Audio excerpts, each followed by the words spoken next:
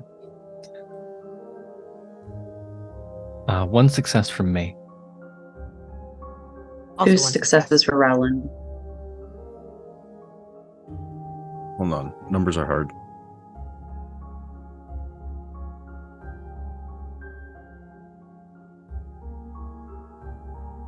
There's going to be 2 successes. So anyone with at least the one success will know a little bit of the history of Hellstrom House, where it was, in many cases, the first official case of the Hellstrom Society. A long time ago, the family that lived there, the Hellstrom family, who were a family of who had made their fortune in the logging industry. One night, several years ago, like 20 years ago, the entire family had ended up dying, all except for Astrid, the youngest daughter, who had managed to escape the house before the murders sort of happened. And this was the first real case. Astrid was the first one to summon 4 people with the sight to her. She had seen them in a dream, and she had letters written to them.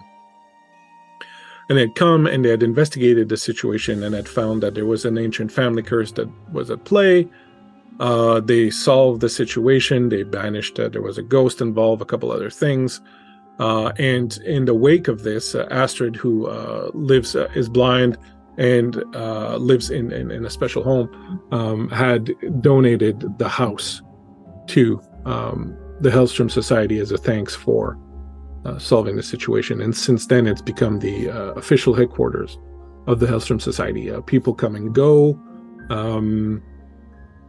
There are some people who live here year-round and so on and so forth, but it's more of a, it's like the Continental, but for Scandinavian occult investigators.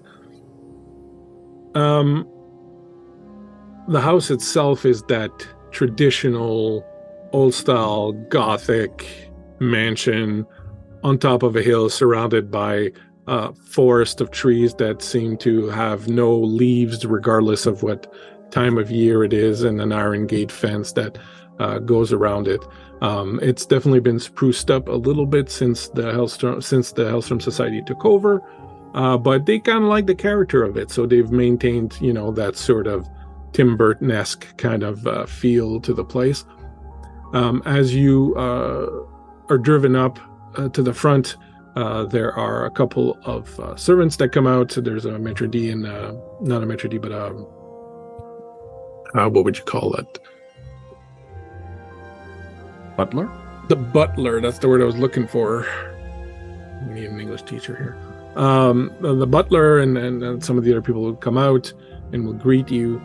You will see a little bit of activity around the house. As Bertolt was saying, a lot of the agents of the society are currently off on putting out a bunch of different fires. So there's not a lot of agents here, but there's still always a little bit of activity around the house.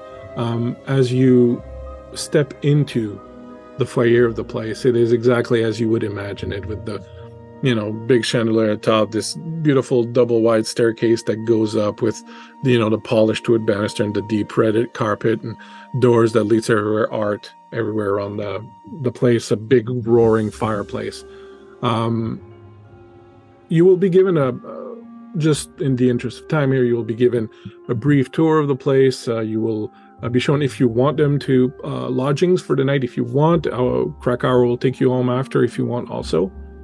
But we'll say that after a little bit of time and kind of seeing the house, you will sort of be left to your own devices. So I would guess the way to go about this is, at the beginning of every Vaesen game, there is a period in the travel where you get to tell me something that your character does or that happens to your character, and that nets them an advantage later on. So we'll sort of fold that into this particular section here. So I would like each of you to tell me what your character does for the first few hours there.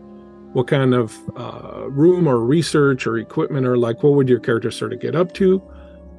Tell me about a little something that happens to them in there that maybe gives them a little bit of an insight on things, or a little bit of gives them a little bit of energy, a little bit of courage. And then after that, we can have a late evening. They'll sit around, cocktails, so that you can get to know each other a little bit, and then before each of you goes to where you're supposed to go. Does that sound good for everybody? Imagine we all said no. Well, you were getting this anyway, so. Go ahead. Yeah, go on. No, please go ahead. I was just going to say, so who does what?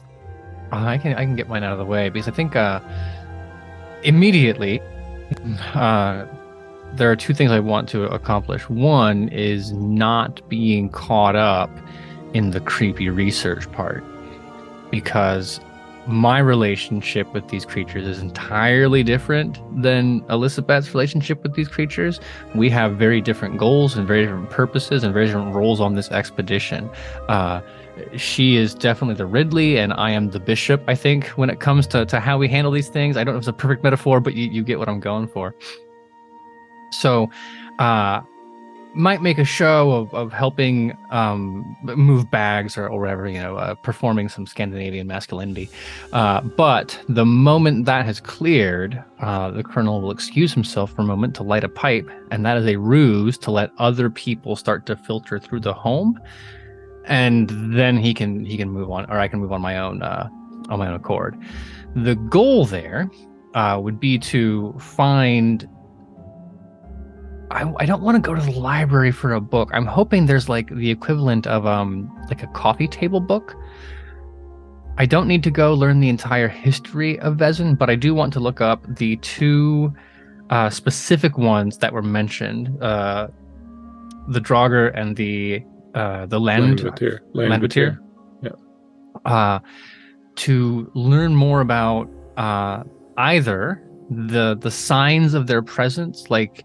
You think the typical ghost in a movie, like the room gets colder, are there things like that?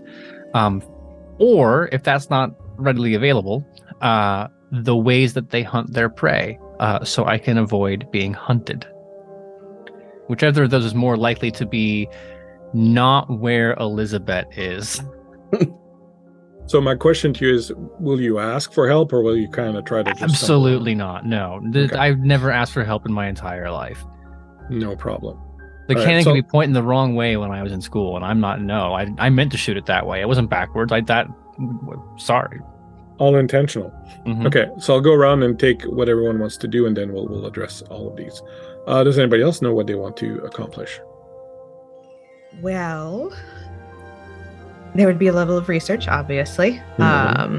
Ensuring that I know exactly what we could be encountering, and specifically looking up the sorts of Vaesen that would be prevalent in that particular area.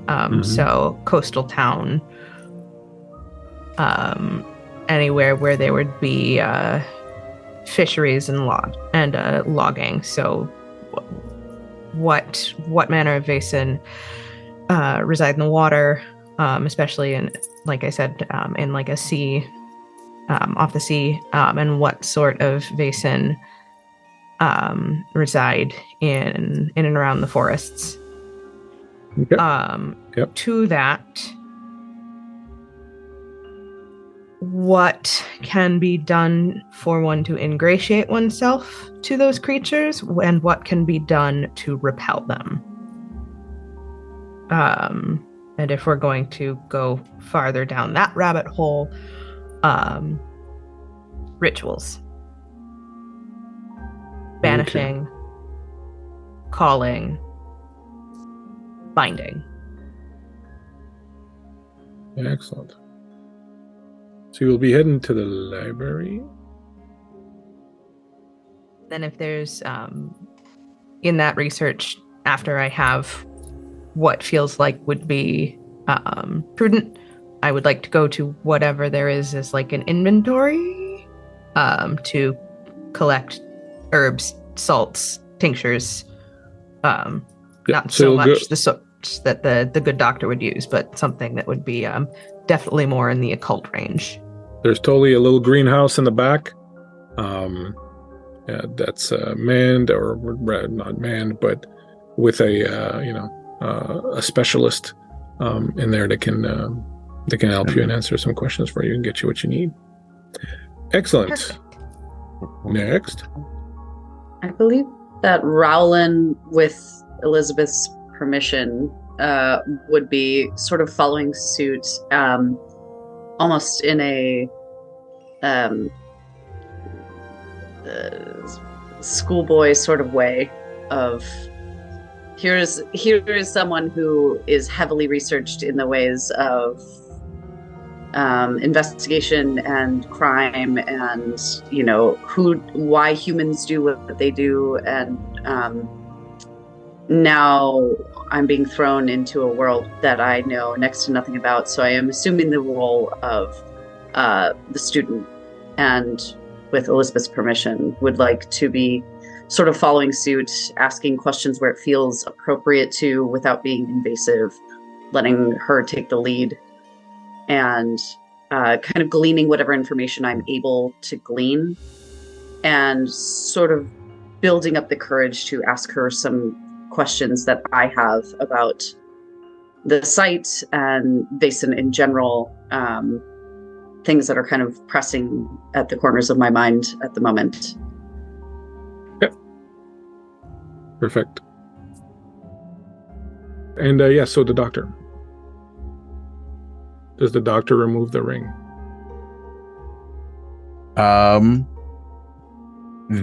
Yes. Yeah. In the privacy of his room, now that it's been brought up by the lawyer, having realized it, takes it off, pockets it.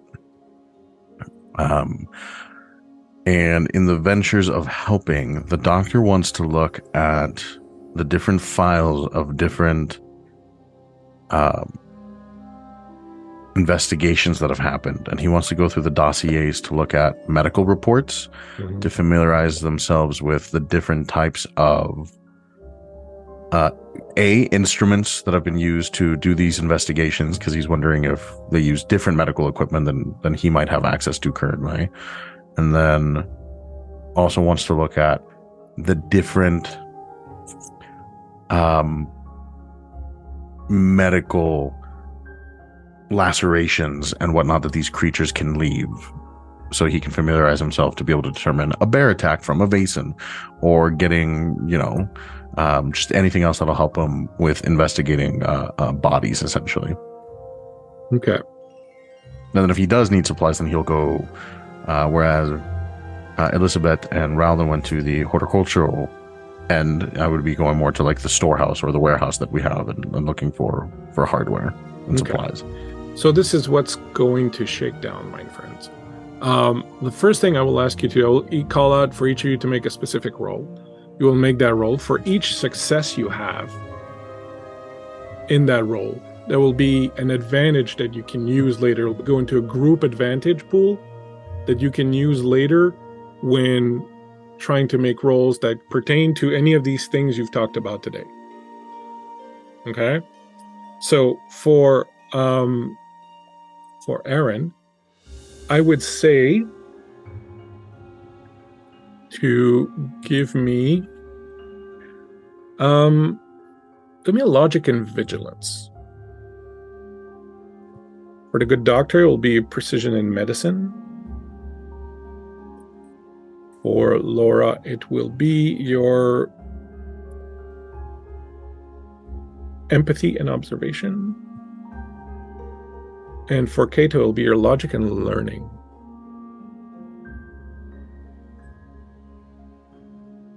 Once that's rolled, tell me how many sixes you got.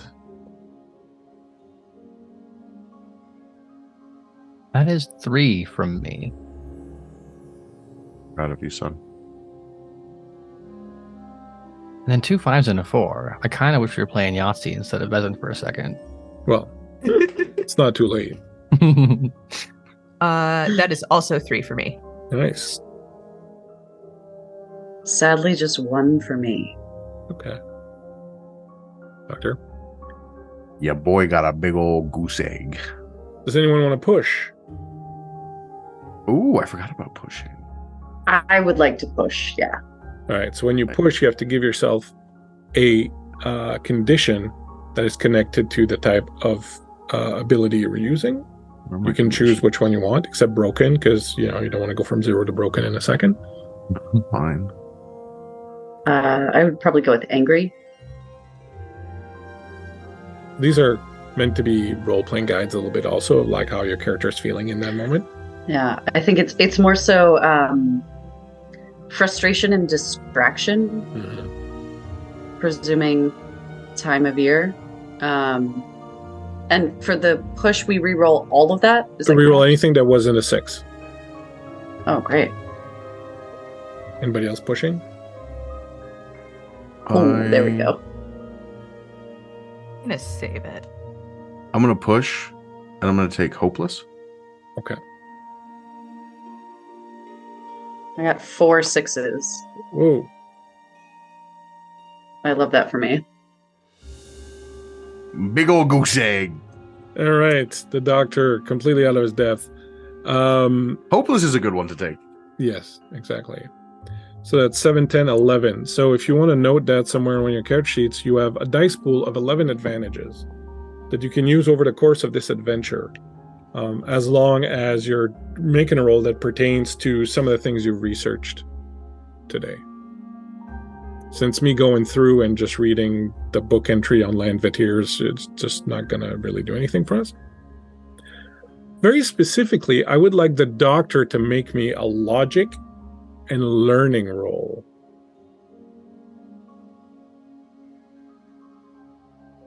Math is hard. There we go.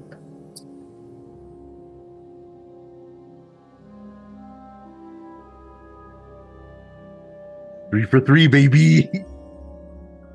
Nothing. Would you like to push? I'm going to take angry now. Yeah, by the end of this evening, you're like completely frazzled and... Yeah. I've never been so disappointed in a handful of D6s in my life. Like...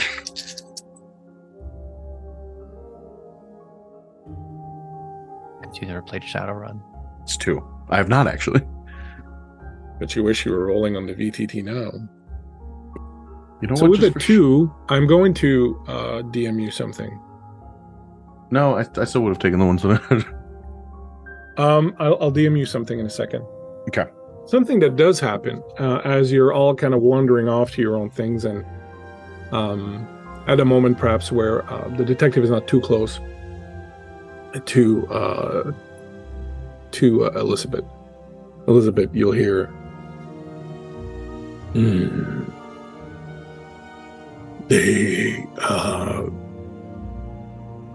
The lawyer was a little bit worried about your friend with the scar, wondering how they're doing, and well, the doctor seems to think that they're doing just fine, and then they talked about the doctor's choice of jewelry.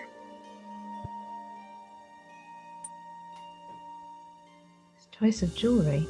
And Rowland, you just see, I've been thumbing through a volume. I'll just sort of stop and tip my head. The lawyer was quite taken by a ring the doctor is wearing on his hand, something about a past life, he said.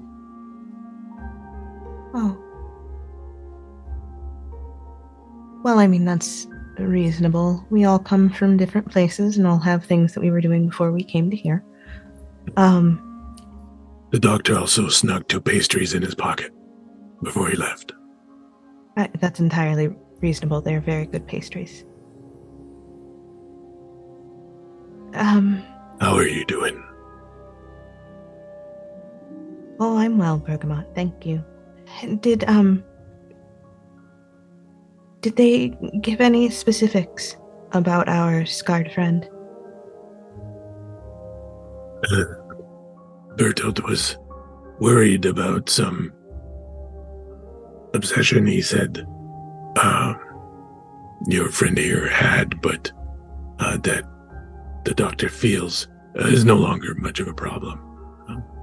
It seems the Mr.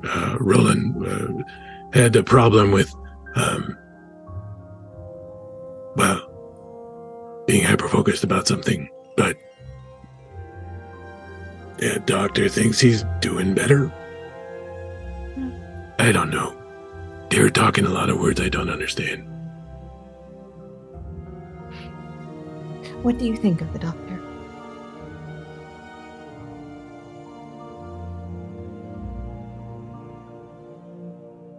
I haven't made up my mind yet. All right. Well, if it changes or if you sense something concerning, do let me know. Of course. You know Thank I you, my always friend. watch over you. I know. And I appreciate you for it. The other one's looking at you kind of funny. Shit.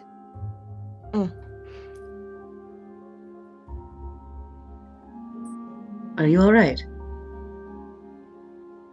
What? Never mind. And as I'm pulling a book off the bookshelf that I have found snapped shut and tucked away into my inner coat pocket, you seemed a bit distracted. Oh. I have been called scatterbrained before. Scatterbrained? Yeah. Hardly. Based on the things I've learned from you this evening, I would say you're probably one of the smartest people I've ever met. Oh, you can be highly intelligent and still have a head full of cotton. I always wonder if it's what I do and what we see. Maybe it lingers. A touch of the sight in your day-to-day life. It's distracting. That's all. Certainly. And when did you first discover your sight? Just about a year ago, actually. I was working a particularly gruesome case, and on a night in the woods, I was attacked, presumably by a Vasen. Difficult to tell. I don't remember much of anything except waking in my bed with no vision in my left eye. And once the bandages were removed, I realized that was permanent. It's always a night in the woods, isn't it? It always is. Can I trust you with something? Yes. You see, the eye does more for me than it did before. I may not be able to see out of it, but I can certainly see out of it.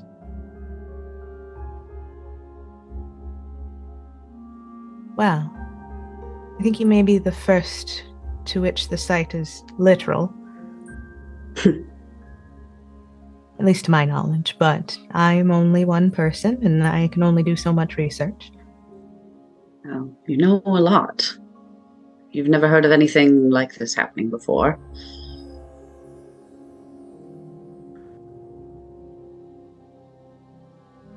It's,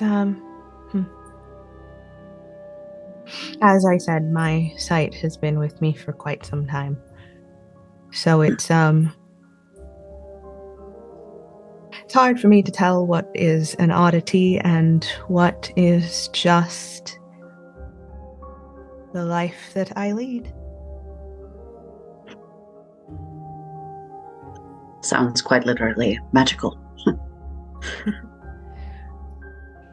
We'll see.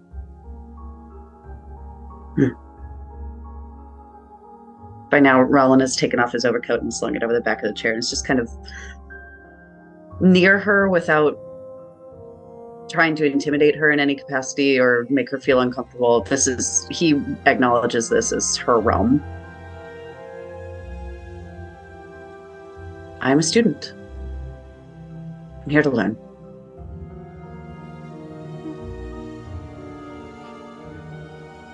As long as you are open and willing to listen, that is all I ask. Anything. Truly. Very well. I'll tap the seat beside me. Sit. Promptly said. And I will take the volume that I am looking at and slowly start to give Rowland the rundown, specifically of the potential Vaesen that we could be dealing with. We'll start with some of the coastal varietals and move on from there. Sounds great. Rowland pulls out a notebook that has just a small kind of calendar at the top with a sun in one corner and kind of like a moon cycle across it. And he just is taking notes in his shorthand that is very particular. Excellent. The other end of the mansion, the colonel is walking back from one of the rooms that he, I guess, perhaps wandered in just out of curiosity, sort of trying to find something to do that's, doesn't involve being near the occultists and so on and so forth, but could still be useful. Could I suggest that there's the library formal, but there's also like a parlor, the kind of room that has some bookcases, but is mostly devoted to smoking and drinking and having animal heads? Yeah, there's absolutely a drawing room of some sort, yes, with nice big, club chairs and nice little fireplace going, and yeah, absolutely. And a nice selection of liqueurs. Give it to the colonel to find a country club here. I know it's surprising. Sometimes they just pop up around me. Yeah, you can totally find that. So you'll go and kick back there. Yeah, I feel like there's got to be books there without having to go the full east wing of the Beauty and the Beast castle experience, right?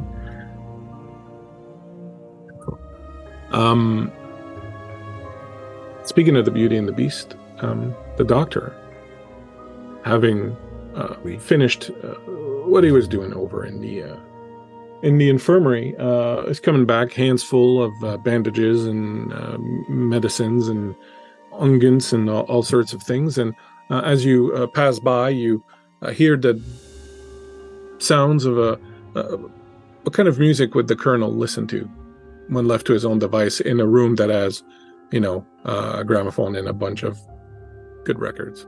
Oh God, what was music in the mid 1800s? I don't even. Hello, my darling. Hello, my sweetheart. I think it's actually like. Okay. I'm not even sure. They might have still been on wax cylinders at that point, to be honest. I think so. It's just gonna be classic and opera, right? So like, you have two stations. You've got Mozart and you've got Wagner, and then we haven't invented anything else, right? Metallica's right around the corner. So there's no, so let's say there's no music, because we're a little bit early for the thing. But as you walk by, you do see a fireplace roaring. You hear the distinct clinking of a big ass ring clinking on the crystal decanter of some sort of nice beverage being poured. And when you look in, you see the colonel pouring himself a nice libation there in this nice little, what really resembles a social club room. Yeah, and then the doctor definitely stops and does the whole rewind, backstep, and look, and walks in. Is the colonel facing towards the door, or does he have his back too? No, I think it's definitely more cinematic if he can't see you. And for the music piece, I think that he is tapping the ring in time to him humming whatever like the Swedish equivalent of the British Grenadiers is. Okay. Right? So it's definitely like a peppy little Swedish march, the kind of thing that they send young men off to war with, and he's just tapping the ring, not like super loud, but Sure. just tapping it in tune with the beat. I definitely approach. I put down all the supplies that I'm carrying in my arms, and I put them down on a nearby table. And I rack my brain really quickly, trying to figure out: do I approach immediately? He's a colonel. Do I startle him? No. So I just kind of from 10 feet back, just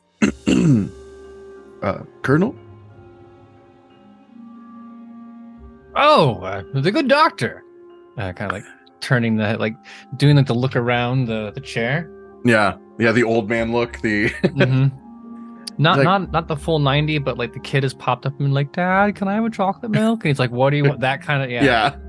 And then waiting, is that a like, Budweiser in your hand? What the hell? Please, no, come, join me. Of course, please stay seated. Do you need a refill, a top off? As I grab the decanter. About to offer it to you, please. Absolutely. They have literally everything here, and it's also a little unsettling. It's incredible. It's truly uncanny. I pour your drink first before pouring myself one, out of respect. Grab the glass, and while still standing, kind of gesture for a clink. And I'm like, so Colonel, you are retired. How has that been for you? Well, that depends. Are you asking as a fellow soldier, or are you asking as a friend? I ask as a friend. Say it's dreadfully boring. Kind of clawing at the walls, are you? Oh, there's waking up at 6 a.m, but there's no drill to march. There's no barrel to clean. There's no parade to oversee. And then I'm supposed to go to the opera at the end of this hearing? No, there's nothing for old men in this world. Oh, I don't know. I think there's plenty of things you could do, Colonel. You could recant the stories of your travels and of your heroics. I mean, so much knowledge in that head of yours. Oh, the last thing this world needs is another old soldier writing a book. Not just any old soldier, though. I mean, come on, Colonel. Your name precedes you. That story, I feel, has been told by wiser men than I. But suffice it to say, I find myself with an excess of exuberance and an insufficient amount of places to spend it on. So... Well, then this must be a breath of fresh air for you. But I noticed your ring, and I could hear the tapping, which is what caught my attention as I walked by. In my field of work, I've met a few men from the academy. Which academy did you attend? Oh, fucking! What is the Swedish military academy? Yes, the Swedish military academy. That one. I mean, every country has one. This one happens to be the Military Academy Karlberg, which is where they actually train the officers of the Swedish Armed Forces. And it's been there since a million years ago. So, yeah, it would be Karlberg. Interesting. That's not on our map. It's not. No. I had to look at our map, too, be like, is that anywhere near us? It is not. Okay. I think it's named after somebody, but that's just GM reflex kicking in. 16 tabs open, doing immediate research. Fascinating. That must feel like a lifetime ago at this rate. Oh, quite literally. They gotta take you in at 17, and then it's nothing but polishing brass, and next thing you know... well, you seem like you're still in your prime, Colonel. It's kind of you to say, but I'm sure you didn't come all the way to this end of the house just to flatter me and tell war stories. No, I had a curiosity, a question regarding this expedition. Have you been on one prior? I'm not too proud of it. It's my first with the society. I said I've been looking for ways to pass my time aside from sitting around waiting to die, and this appears to be the kind of place that is full of adventures that my bones still have room for. Sure. Like I said, still in your prime. I'm curious with the stories that you've heard, having joined the society and being a part of it now. What's your take on this Vasen business? Do you believe that diplomacy is the best option for these creatures, these spirits, these fae? What's your take on all that? As I sip on my scotch.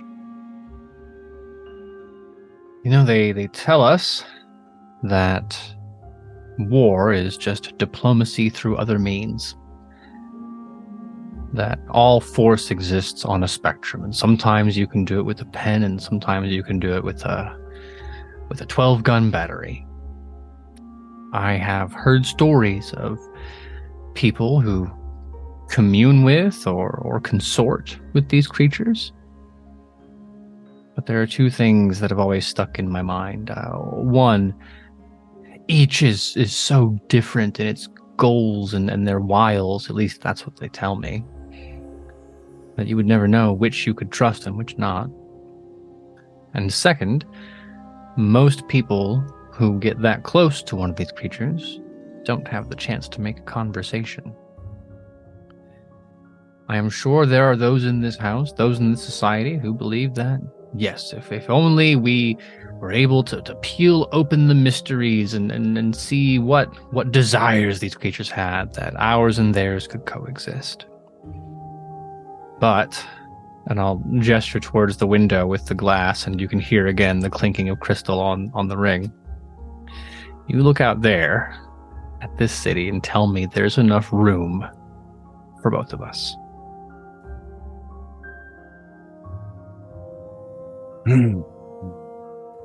It is ever growing, isn't it? The expanse of the new world, as it were, this new industrialized era that we live in. So you really don't think that there's a space for both?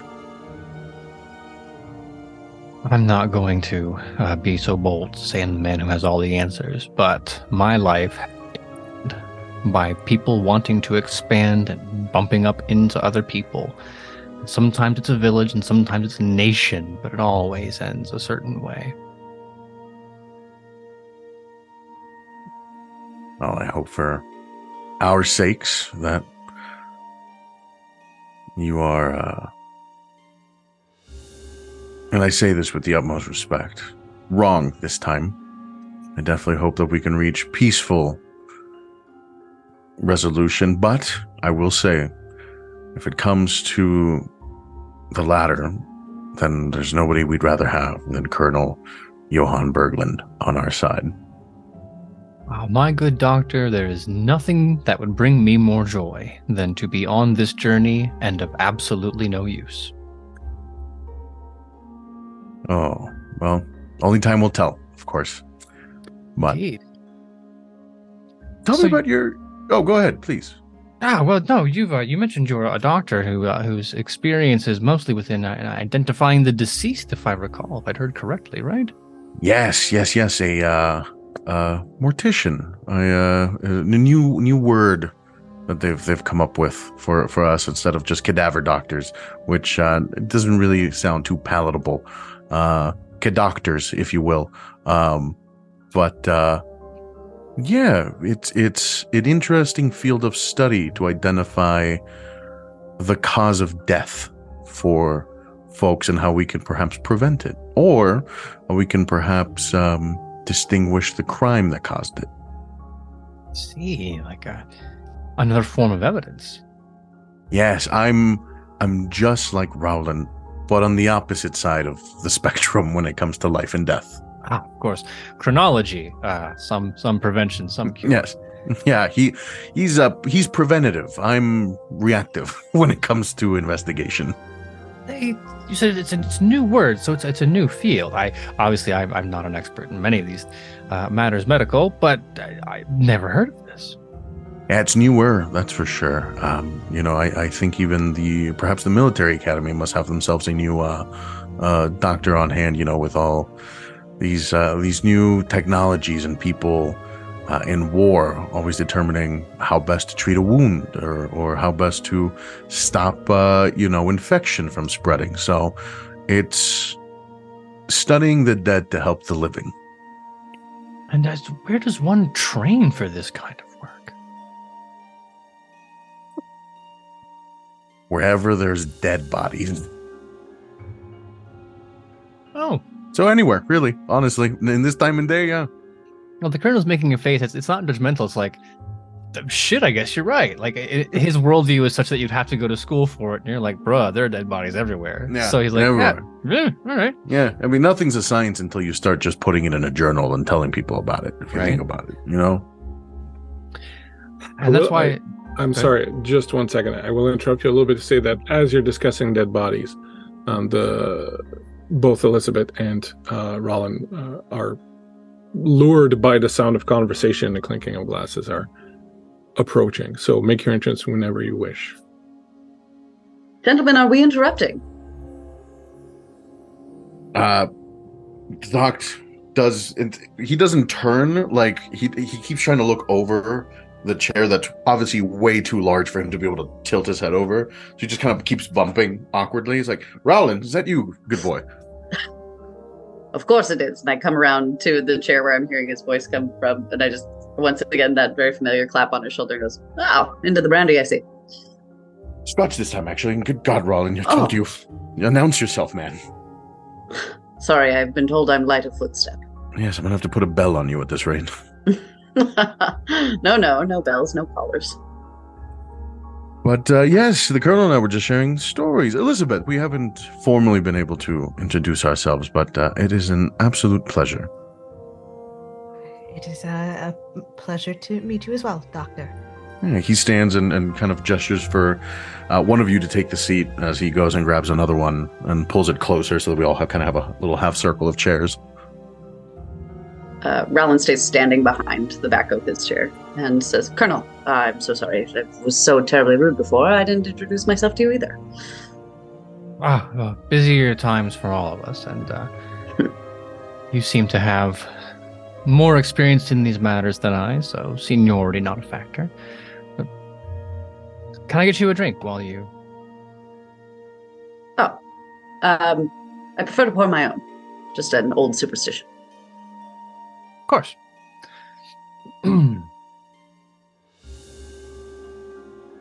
Wow. So you were all doing some research on the area we're going to be going into. Anything of interest?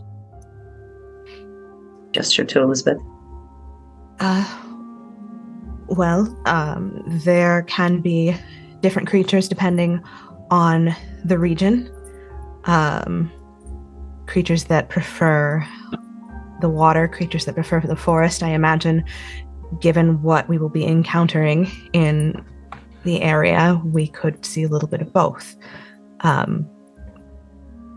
Hopefully nothing that a brief banishment couldn't handle, but I suppose prepare for the worst and hope for the best. I suppose that's why we have Sounds both. like a life lesson. I was going to say, I suppose that's why we have both you, Elizabeth, and the Colonel. Two sides of the same sword. I don't think anyone's ever decided to refer to me as any sort of a weapon, Colonel. Is that not what you do here? It's my job to deal with the things that can be exploded, and it's yours to deal with things that can't. I suppose there are some things that are more dangerous than others, yes, but I grew up in a very small village outside of Bergen. Things run differently in a village like that. There's a level of deference to the old ways.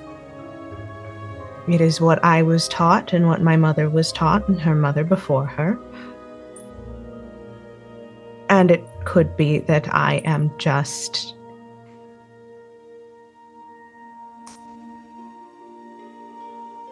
a strange little medicine woman, but Well, not everything needs to be managed with steel and lead. Nature has given us specific things to take care of ourselves outside of this, and I'll gesture out the window to the smog and the smokestacks. What we have so hastily created. Now, you have quite fortuitous timing. The doctor was just having this conversation with me, wondering if there's a peaceful coexistence possible with the various creatures of myth and legend. Oh. Depends on the creature. Elizabeth, if I may, how long have you been with the society? Oh.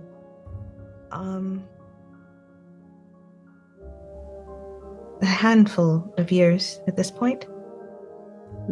And what sorts of things have you seen?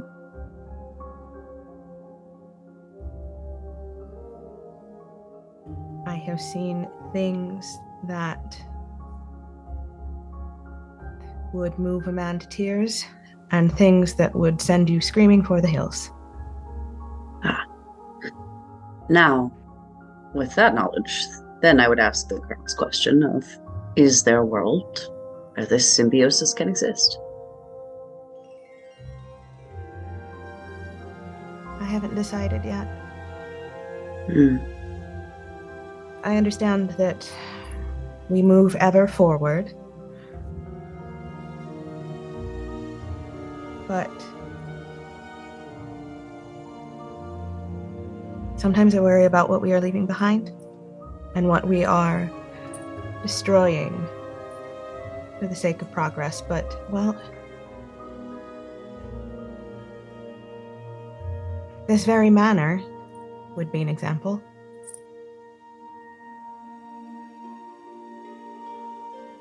There's a spirit here. Is there? She's called Reyna. And she simply exists. She will occasionally knock things off of dressers. And if you put your tea down, it might end up at the other corner of the table. You see me pick up my scotch glass after you say that? As you pick up your scotch glass, you feel that it's covered in frost as you pick it up.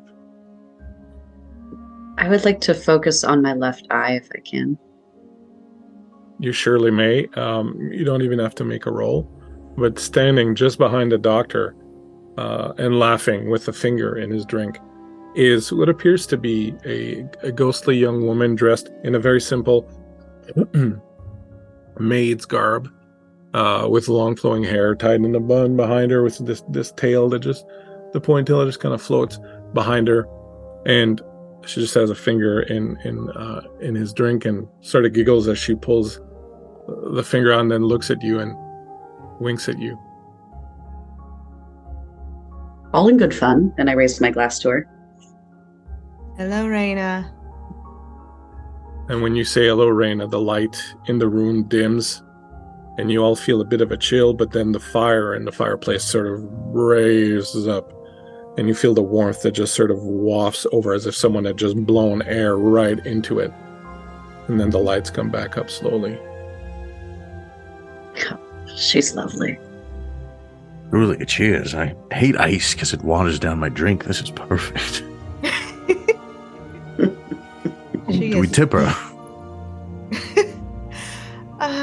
Well, I imagine you could leave out a biscuit and see what happens. Reach into my pocket. Take out a biscuit from earlier, and I just put it back on the thing, and I just tap it. I'm like, all right. Well. The biscuit lifts up slowly. Your jacket pocket opens. The biscuit goes right back into it.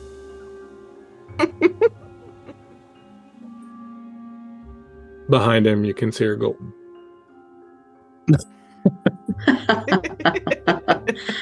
I don't think that's her taste. Perhaps Pocket lint. Perhaps coexistence more difficult than we imagined. Yeah. People are particular about their sweets, Colonel. The door to the room opens. Krakauer steps in, sees his breath as he starts to talk, and goes, "Good evening, Reina.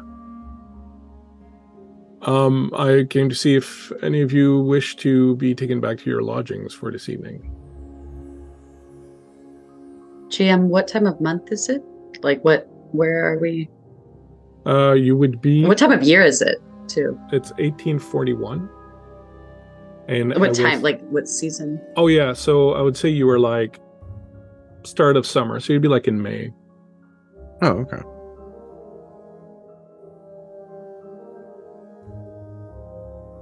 I'll remain here, Krakow, if that's all right. I have lodgings. Absolutely. Well, it's all the same. I imagine the doctor and I will be up well into the morning. Wouldn't be well to waste a few moments traveling home at that point. That is, Dr. Markovich, if you will accept my invitation. I would love to. I will refresh the decanters and bring you some water. Mini, the little sandwiches, the little triangle with the toothpick. I will see what I can forage from the kitchen. Thank you. And Sir Rollin? I pull my notebook out of my breast pocket, inner breast pocket, and I look, and I flip to a page, and I snap it shut and go, "I think I shall. Thank you." I am very sorry. Was that I think I shall leave or I think I shall stay? No, I'm sorry. I shall stay if it's not too much trouble. I'm assuming we would all have private quarters. Absolutely. I will have chambers prepared, see what I can scrounge up in the kitchen, and bring you all some more refreshments. Please enjoy your evening. If there's anything you require, simply ask Reina to come and tell me.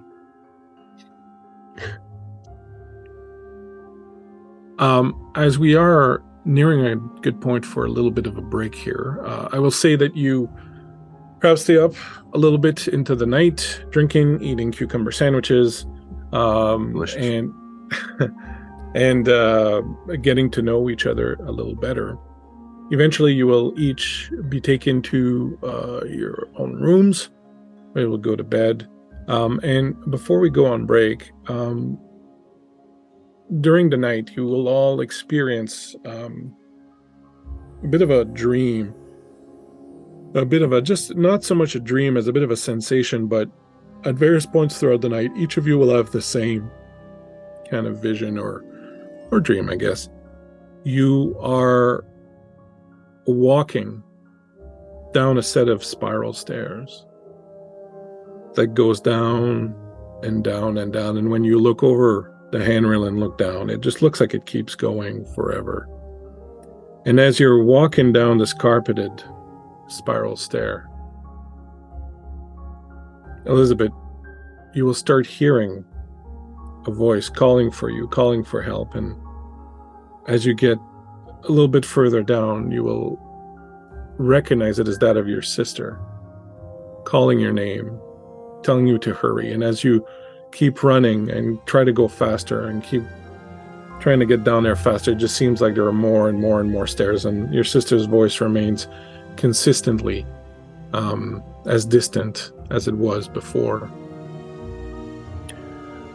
Colonel, as you are having the same kind of dream going down these spiral stairs that keeps going down, you will hear the distant sound of battle. You will hear cannon fire, you will hear rifles being fired, men screaming, dying. As you approach it, these sounds will echo up the well that is at the center of this spiral stair, and you will be struck with a moment of indecision, whether to keep going back down and help the men that are absolutely in need of your guidance and your counsel and are depending on you and are have full confidence in you, or whether you should just turn around and walk back upstairs and leave all of this behind. And at the moment when you think you're about to make a decision is when your character will awaken in his bed. Doctor, as you are walking down the stairs, you feel steps behind you as if someone is following you. When you turn around, you don't see anything. But when you keep going down, you hear a voice behind you. It's the voice of the doctor saying, "Where are we going? Where are you taking us? Why are we going there? Why would you take me there? I don't want to go there. Just let me go, leave me be. Why am I here? I don't want to be here." And this voice, which is the voice of the doctor, continues to follow you as you keep going down and down and down this unending set of stairs. Roland, you will go down these set of stairs, these spiraling staircase. You will hear nothing for the longest time. At some point you will catch a faint, lingering smell you know very well. The smell of his hair. And as you stop and try to more fully experience this scent, you will hear, coming from somewhere, not too sure, but perhaps from the bottom of the staircase,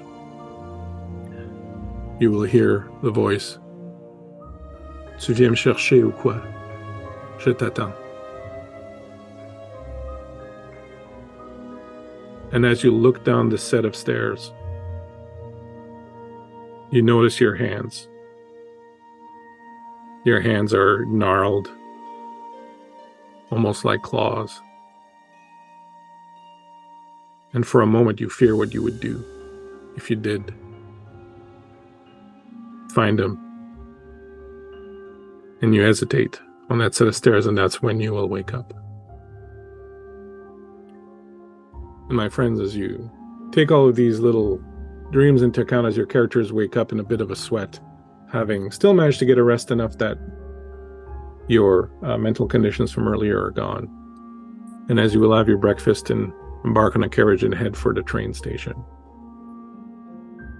this dream will linger with you for a little while at least. The sense of going down, down, down. And with that, I think this is a good point to take a break. We will be back very shortly, because we don't take long breaks, because otherwise we turn into frogs. Thanks so much for watching. Thanks so much for everybody. Wonderful cast. We'll see you in just a few moments. After your dreams, you're not quite restful, but not too unrestful nights. You wake up early, are served a nice little breakfast. All the things you've wanted, all the equipment you needed has been piled up in the carriage. Basically, the way we're going to treat this is that if you need something during the ride, and it makes sense that you would have brought it, you'll have it. You are then taken via carriage to the train station, where Krakauer gets, first of all, your stuff on board the train, gets all tickets. There are a number of sleeper carts on this train. You each have one assigned to you. If you look at Albert Rodeo, you will see the map. If you scroll in to the sleeper carts, you will see that I've placed your tokens in, and I will sync your view so that you're all there. I've placed your tokens in the rooms that are yours. So for the duration of this trip, which is 17 hours, Roland is here, the doctor is here, Elizabeth's here, and the colonel is over here. So these are your sleeping quarters. But before we get to that, You arrive at the station. Imagine yourselves standing on the bustling platform of a Victorian-era train station. The air is thick with the scent of coal and the echoes of bustling passengers. You hear the rhythmic chugging of the steam engine drawing closer, its whistle announcing its imminent arrival. As the train steams into view, you're struck by its majestic appearance. The locomotive stands tall and proud, adorned with polished brass and gleaming steel. Enormous wheels turn with mesmerizing rhythm, the pistons driving the train forward with a powerful rhythmic beat. As you step aboard, the wooden floors creak under your weight, worn with the passage of countless travelers. The interior is a scene straight out of a novel. Velvet curtains hang by the windows, the sunlight streaming through them, casting a warm golden glow. The polished wood panels gleam in the light, giving the cabin's cozy yet regal ambiance. The seating is plush, upholstered in rich, deep colors with ornate patterns adorning the fabric. The brass fittings and intricate woodwork speak of an era when craftsmanship was celebrated. The soft hum of conversations mixes with the clinking of teacups and the rustling of newspapers. Through the windows, you catch fleeting glances of the picturesque countryside rushing by. Fields of green stretch out, interrupted only by quaint villages and charming bridges. The landscape seems to dance to the rhythm of the train, a sight that never fails to draw you back to it. The train lurches and sways gently, embracing you in its rhythmic sway. You can feel the gentle vibrations of the engines power through the tracks. As you are lulled almost back to sleep, you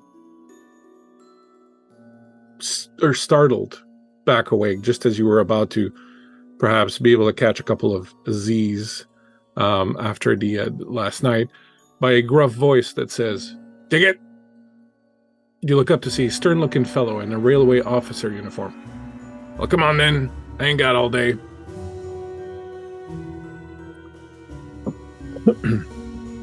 Did we get tickets? This was arranged for us. Yeah, you have tickets. Okay. All of this was just a move piece. You are on the train. The train is moving forward. You show your ticket to the rail master, who punches it for you and moves on.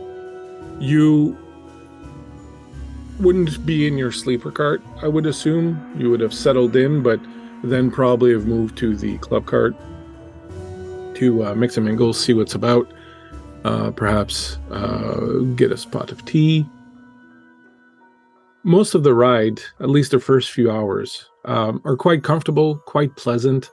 The countryside is beautiful this time of year. It's really kind of coming alive. We are in May, as I was saying earlier. It's very kind of coming alive. Outside the trees are really starting to get in there with the foliage, and the sunlight is just beautiful quality of the light outside. I would like to ask each of you, as we begin here, to give me a roll. Now you will get to choose. You can either give me an empathy and observation or a logic and vigilance. Dealer's choice. Well, one of those is 2 dice, and the other is 6. So I will be taking logic and vigilance. Thank you. Just my luck, they're both 5 for me. No, one of those is 7 for me. So we're gonna take I that. got 6 for both of them. But And well, I dumped a bucket of dice on the table and came back with nothing. So I think over the break, I accidentally picked up Jonathan's dice. Good. Oh boy. I got 2 successes. Okay. I've got 3, and for me that was empathy observation. Okay. Yes, same. Perfect. I did logic and I got 4 out of 5 6s. I did Holy. pick up your dice. An Aaron goose egg. All right. Tell me, what would your characters be doing? So you've climbed aboard, settled into your cabin. By this point, with everything that's going on, it's like just late afternoon before dinner time. So you've gone in, settled in. You've probably gone to the club cart, had a bit of a afternoon tea. And now you have another, 14 hours, 15 hours of traveling to do if things go well. What would your characters do at this point? I have a question for one of our players. Colonel, when I met you in the den, you had asked if I wanted to just talk or share war stories. Did you notice that I was wearing the ring in our first meeting at with the lawyer? I don't think I made a decision on that, which is more narratively interesting. I will leave Dealer's it to choice. I think then we'll say yes. Okay. But I am interpreting the colonel as a bit like fame weary. Sure. Having failed the role now, I would say probably the reason is that the character is actually famous. I have that on the sheet, so people know, and I'm not going to be able to observe fuck all because every proud Swedish citizen recognizes who on the train. So I'm just surrounded by people. Sure. But in the context of our conversation, he's very acutely aware of people who are like trying to get. You want to be associated with the famous person so that you too can be famous. I'm sure this is a metaphor that has no use in actual play whatsoever. But he's wondering, like, what's your angle? I'm not going to bring it up because I want to see what kind of person you are before I start putting myself out anywhere. Okay. Have you that taken tracks. to wearing the ring again, Doctor? Or No. So worn it the first night, which is why I was wondering if the colonel clocked it the first time we met, and that he wasn't wearing it when we met in the den. So I'm not sure if the colonel would have noticed that difference at all. Then he might have not. But again, I leave it up to the colonel to see if that's something he would have minded. I would have made a deal about it at the time if it were a thing. But we can wrap that together and say that he's clocked it, and it has put you, like, that's 2 demerits in the colonel's book for Dr. Markovich. Sure. But it's also like there's got to be a reason, right? And among all the things, he is an officer and a gentleman. Mhm. So you don't meet someone for the first time and then pry immediately. So why did you disgrace your uniform and you're not wearing a ring anymore, right? You wouldn't do that. Sure. So I'll keep it in my pocket in case it becomes a thing we can wrestle with later. But I think he has to call attention to it. Okay. Then yeah, I think the doctor then in that regard is getting his things in order, making sure that he's got all the provisions that he needs for when they hop off the train, and then just going about his business, mingling with the folks. I don't think he has anybody specifically that he wants to mingle with at the moment. all right. So where would he be found? Like in the club car, or would he be found in one of the passenger areas? Or He'd be found probably in the club car, just lounging, just kind of taking in the sights of with everything going on with him. I think there's a part of him that doesn't recall the last time he got to travel leisurely, and so he's really enjoying that moment. It makes Any sense. time that he's done any travel that he's done has usually been business oriented in some way, shape, or form. excellent. If it's helpful to you, I'm currently holding court with people. So if you're eavesdropping or participating, that's totally fine. Yeah, I think I'll listen from afar, but I don't want to be with knowing and he has no interest, I think, in your notoriety regarding like, oh, I want to be known as the colonel's friend because he's the colonel. He'll listen politely, but in no way, shape, or form does he want to be confused as like, oh, I'm also part of the crowd trying to mingle with you. All right. So you are indeed surrounded, Colonel, by a number of admirers. Triplets. Pretty much male. Well, it's just easier to do this. Meanwhile, the good doctor is alone at his table, perhaps reading the day's newspapers and eavesdropping in. What about Elizabeth and Roland? I imagine I would have also made my way to the club car. walk in and see that the colonel, as he said, is holding court, and I'm not about to stick my nose into that. To be perfectly honest, being from where I'm from, there are other things that concern me. Have you ever been on a train before? Yes, it's been a while, but it's nice. So I think I would enjoy a seat by the window and watching the countryside roll by. It's a bit of a relief to be out of the city and away from the smoke and the noise. Excellent. And Roland? I would probably be taking a bit of time in the morning, not having seen anybody yet, kind of still in my quarters, and with my notebook out and my pen, and just kind of palming my memento and just gently caressing it. And eventually, it's in staring out the window, realizing that I should probably get it together and go socialize a little. But I would pocket both of those items and then move to the club car as well, to see. As you're moving there, you are walking down the second. The first car. So still in the same. You come out of your room basically, and you see someone down the corridor who your years of experience would sort of teach you that this person was doing something, and you suddenly stepping out of your room. Right now it looks like they're just walking away, but they have that kind of feeling of they were doing something, and then you were coming out, and so they kind of just took off, sort of thing. And they are currently sort of heel-toeing it back in that direction with that kind of suspicious energy. Could I have they taken notice of me? I'm gonna move as quickly as I can without startling them more and go, excuse me.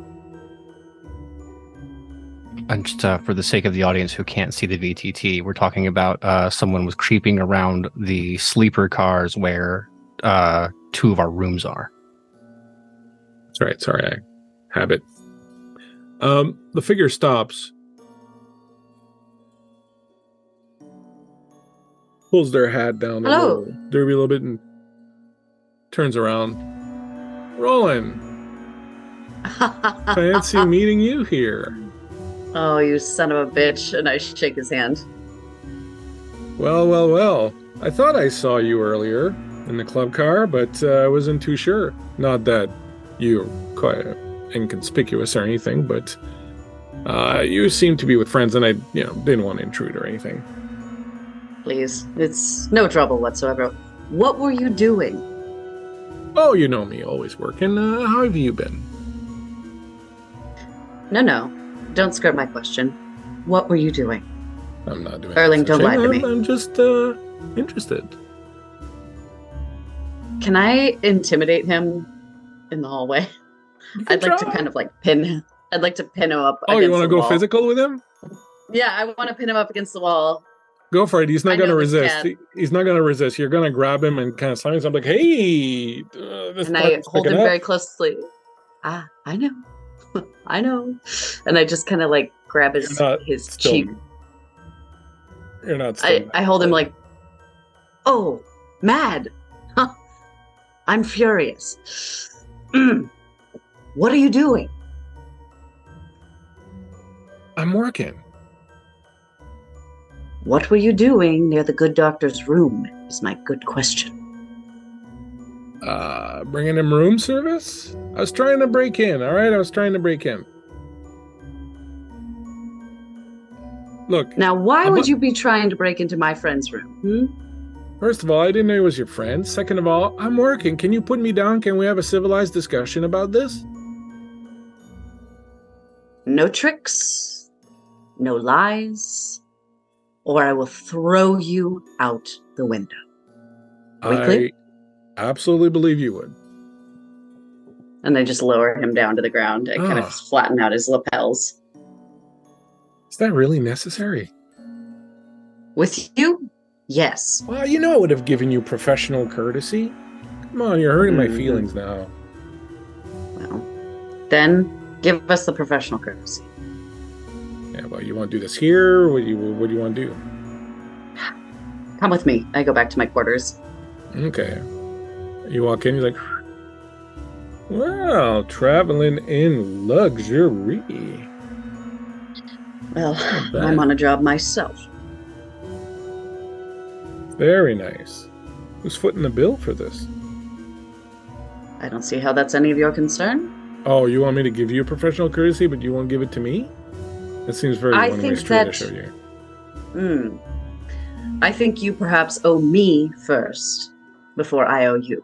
Do you understand what I'm saying? The old quid pro quo. Hey, you've scratched my back before.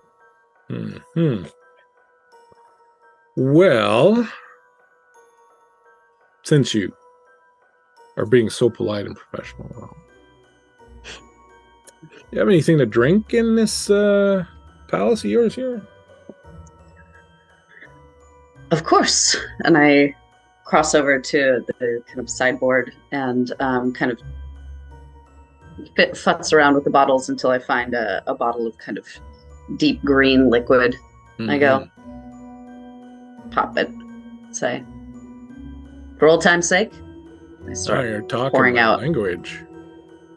And I place the silver spoons on top, put a sugar cube on, and pour just a little bit of water over top. Swill it a little bit and hand it to him and go, well, I don't usually indulge on the job, but then again, I'm always on the job, so. Salute. Really wish you'd stop lying to me. I'm just getting warmed up here, all right? Look, you kind of surprised me there, but just let me, skull. And he'll take his drink. To your health. What's left of it? How you been? It's been like a good 6 months. Well, a lot can happen in 6 months. You still in the forgery business?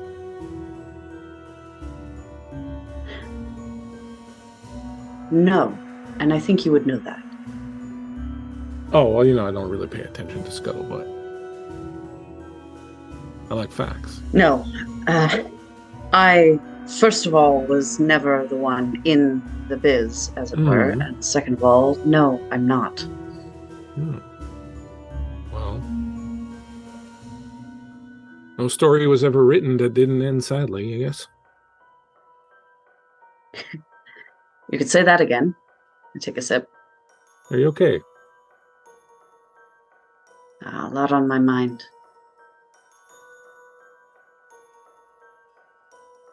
Well... Have you heard anything? No. Well, aside from the fact that there are apparently no good art forgeries to be found anywhere in Sweden. I sort of figured that might be the case. None of my business really, I guess, but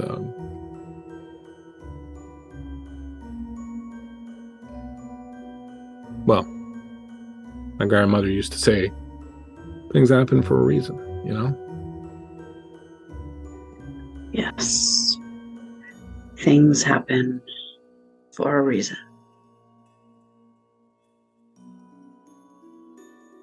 I'm sorry, what did you say you were doing here? Yeah. Look, yeah, thanks, Verda. What's the last way? How well do you know the, doctor? Worked on a number of cases with him. He was the one who helped me out about a year ago after the injury. You get As the far as I feeling know, you're not he's- telling him anything he doesn't know. Like, I found him to be by no means a brilliant surgeon, but quite adept at navigating anatomy, understanding of cadavers, which I find incredibly useful. Our line of work, we see a lot of those. I would say he's rather bumbling but sweet. I've grown rather fond of him, and I am assuming you are asking me this because you know something I don't know. I won't go so far as to say I know something you don't know necessarily, but I may have suspicions that you don't. Were you involved in a case that he was involved in recently? Apparently there was a, well, let's call him a colleague of ours, although he was nowhere near as refined as we are, who was caught breaking into the army barracks at Uppsala and was summarily shot and killed. Interesting. This colleague of ours, his name is Jacob Ask. You would have heard of him, small time, kind of borderline criminal detective, kind of hopping the fence a lot. Sure. Well, story is he ended up on the slab in your friend's medical examination room. And Did he? certain of his effects went missing. And there are people who are very concerned about this and would very much enjoy finding out where these effects went. Now, I, of course, did not suspect the doctor at first. I thought perhaps, some of the people that handled the bodies beforehand and so on and so forth. So I've been kind of going upriver, following the trail, trying to figure out where these things might have gone. And the only person that I am not fairly certain did not take it is your friend. That is troubling news, isn't it? Well, in the grand scheme of crimes, it's fairly petty, but, Certainly. there are people who would like to get these effects back.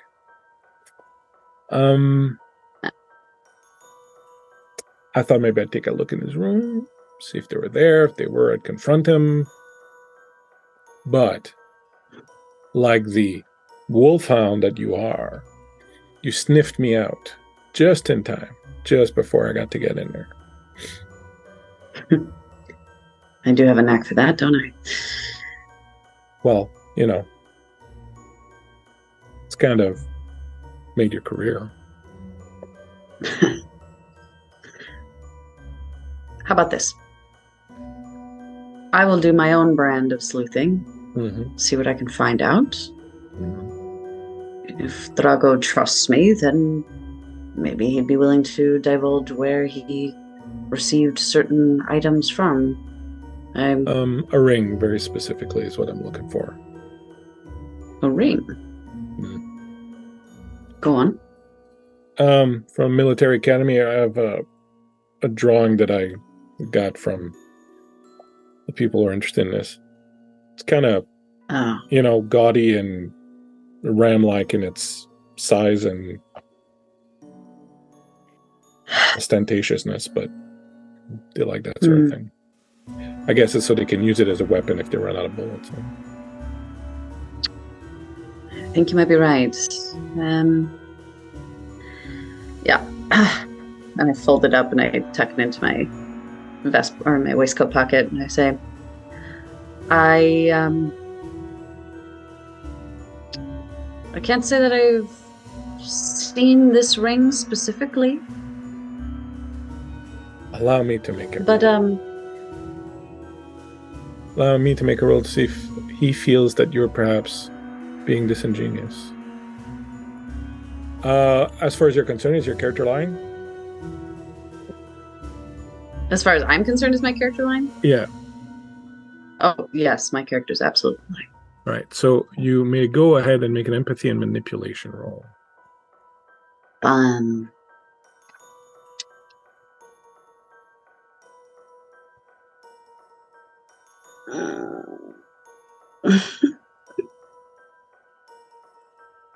I want to make a push. Can I push?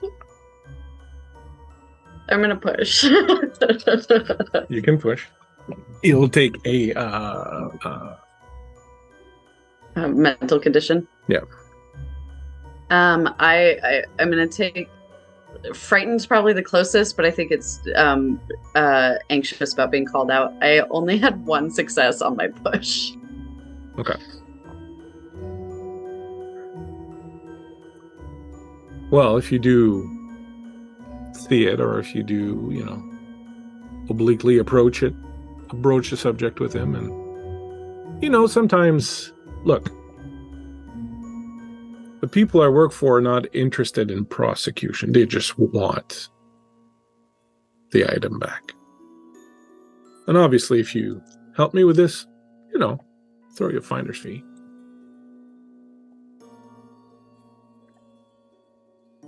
Well, darling, I will see what I can do, but I'm not really keen on betraying anybody's trust again anytime soon.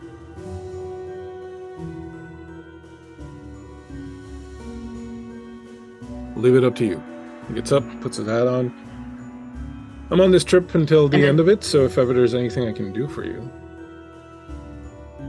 If I find you breaking into any of my colleagues' rooms, I will throw you out. How many people are you on this train with? There are 4 of us in total, including myself. The good doctor. There's a rather bombastic colonel, I'm sure, is holding court in the club car. Oh yes, Yeah. I've heard of this colonel. Big hard to miss hero. Yes. Yes, indeed. And a young woman. She would be sort of dressed in country-style clothing. Oh yeah, she's very interesting. When I saw you with her, what's her name? Elizabeth. Bit of a country bumpkin, is she? I certainly would not use those words. No, I wouldn't. Just professionals talking here. Sure. She is probably smarter than the 2 of us combined, although if I were combining you to me, it really wouldn't boost the score very much, but you are certainly to leave her alone. And I mean alone. I mean, do not talk to her. You are invisible to her. You don't exist to her. Do you understand? So protective. You know me. I do know you. No worries. I have no interest in your groups beyond what the doctor may or may not have in his possession, and I'm content at this point to let you handle that. I don't feel the need to go and, muddle things, so sure. I'll give you until the end of the ride to figure it out, and if we get to where we're going, then I'll pick up the trail again if I need to. I promise to be discreet. Fair, and sorry about that. Yeah, I kind of enjoyed it, actually, so no worries. You flatter me.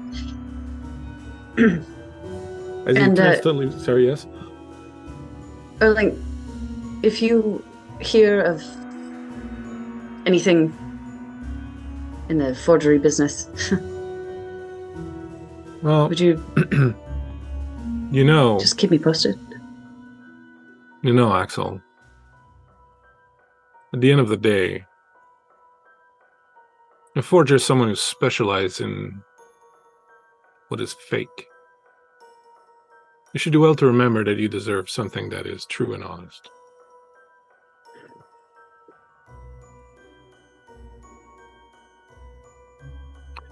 Thanks for the absinthe. I might come back later, break into your room, and steal the bottle, but if that happens, I you'll know it's swear to God. I know. And he exits and closes the door behind him. I'm going to stay in my room. Very well. Meanwhile, in the club car,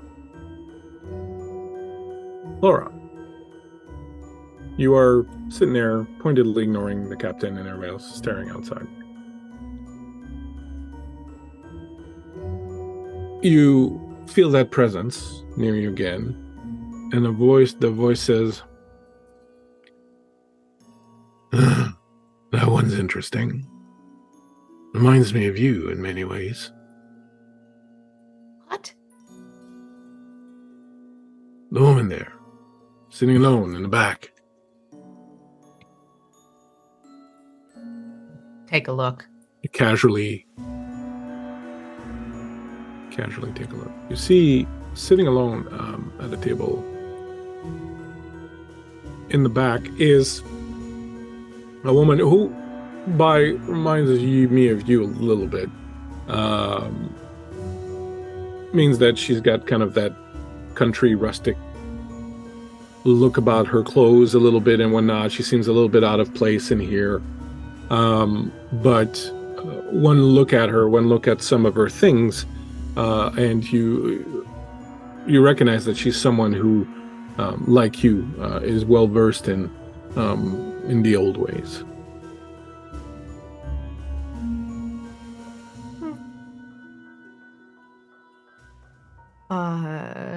Game Master, is there anything in particular on her person that would stand out? Talisman?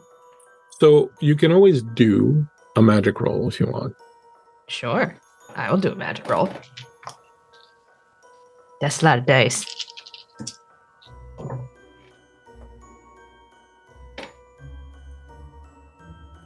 going to push. That was only 2. Pushing is like a drug. Once you start, you can't stop.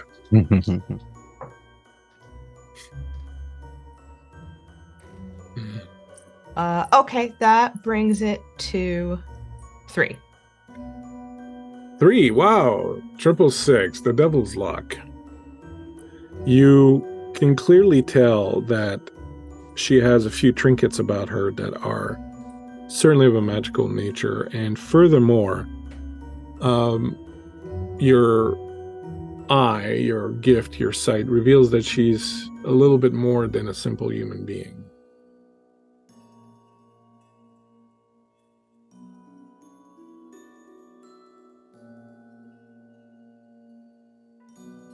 It's probably a bad idea. I'm going to get up and go say hello. It's always a good idea when it's a bad idea.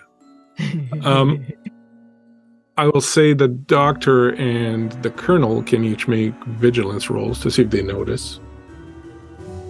Maybe it'll go better this time. Maybe.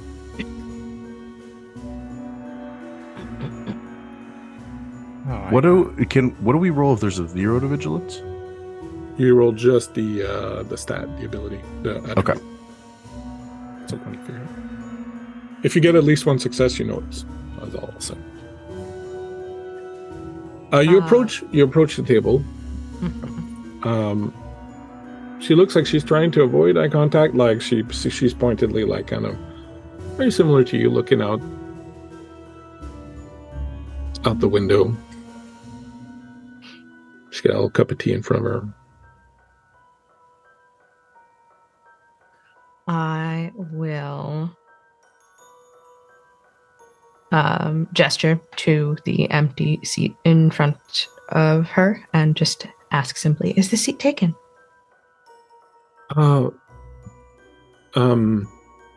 She kind of looks at you, and you kind of get the feeling she's probably doing what you just did to her. And her brows furrow a little bit, and she says, "No, please. I'm sorry for being rude. Please. I see. Would you like some tea? I can ask for another cup." She starts looking around for her. No, that's very kind, but thank you.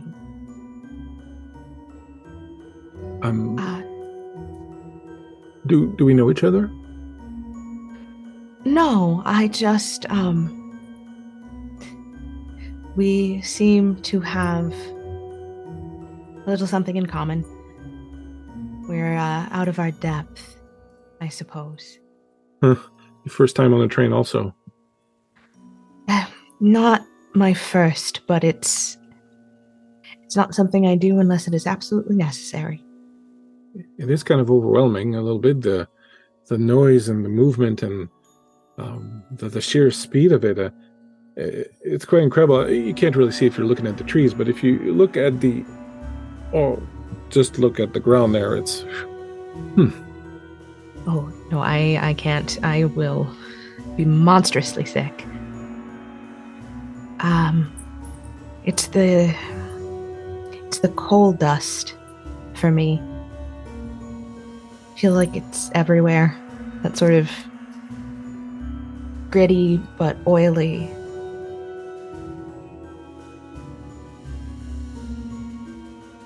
What do they call you? My name's Thea. Thea. And you can call me Lisa. Lisa. It's a pleasure to meet you. It's a pleasure to meet you as well. Where, if you don't mind my asking, where are you traveling from? I'm coming from, I got on a train at Uppsala, but I'm from a little village further up along the coast. You wouldn't have heard of it. I'm traveling to Stavanger. Unfortunately, my sister who works there, and she's fallen ill. Apparently, I'm so sorry to hear that.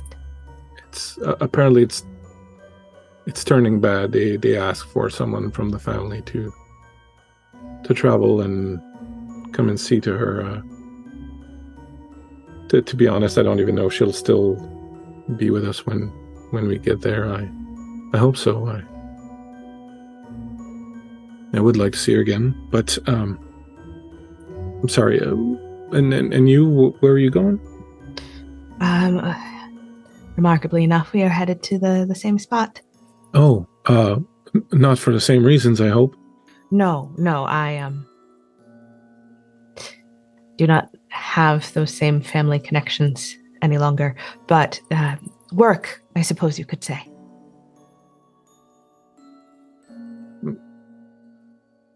And what kind of work do you do? Investigation.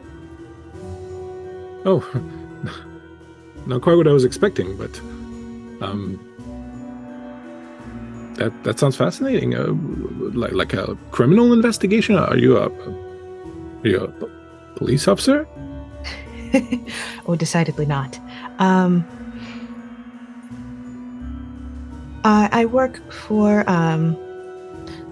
a group that monitors goings on in the world. Things that are interesting, strange, we keep record. Well, that sounds no less fascinating. And that's why you're going to Stavanger? Yes. Oh, is there something wrong in Stavanger? Can't be sure, but that's why I'm going. So you're, I'm sorry, but are you like an official government person? Is the government taking an interest in these things now? Not necessarily, but I can't help but notice, and I'll point to one of the talismans that she has on her. We seem to have common interests, and I'll hold up my little worry beads. Indeed, we do. It's very rare to meet to meet someone who has these same interests, I guess. Where did you learn? My mother and her mother before her. It's, runs in the family, I suppose you could say. Grew up in a little village where things run much slower. Sounds Sounds like where I come from.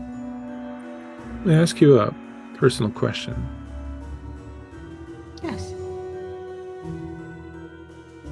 Are you aware that you're not alone?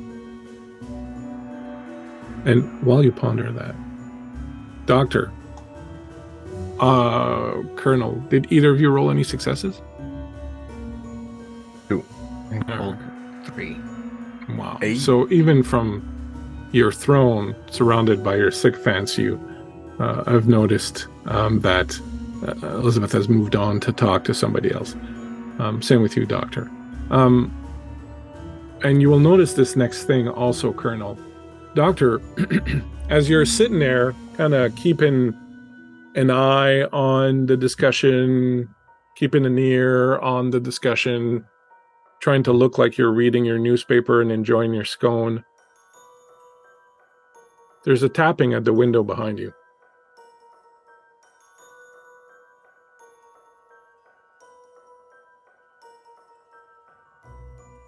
I look over, I fold my paper back and I look over my shoulder. The curtains are mostly drawn. There's just a little bit of a thing. You don't see anything. You just see a little bit of the scenery passing by. Is it still daytime at this point? Yeah, it's mid-afternoon. Yeah, it's like late afternoon getting on to dinner. So Okay. at this point, it is Scandinavia, so it's probably getting a little darker than darker. we would expect around here, but it would still be daylight, yeah.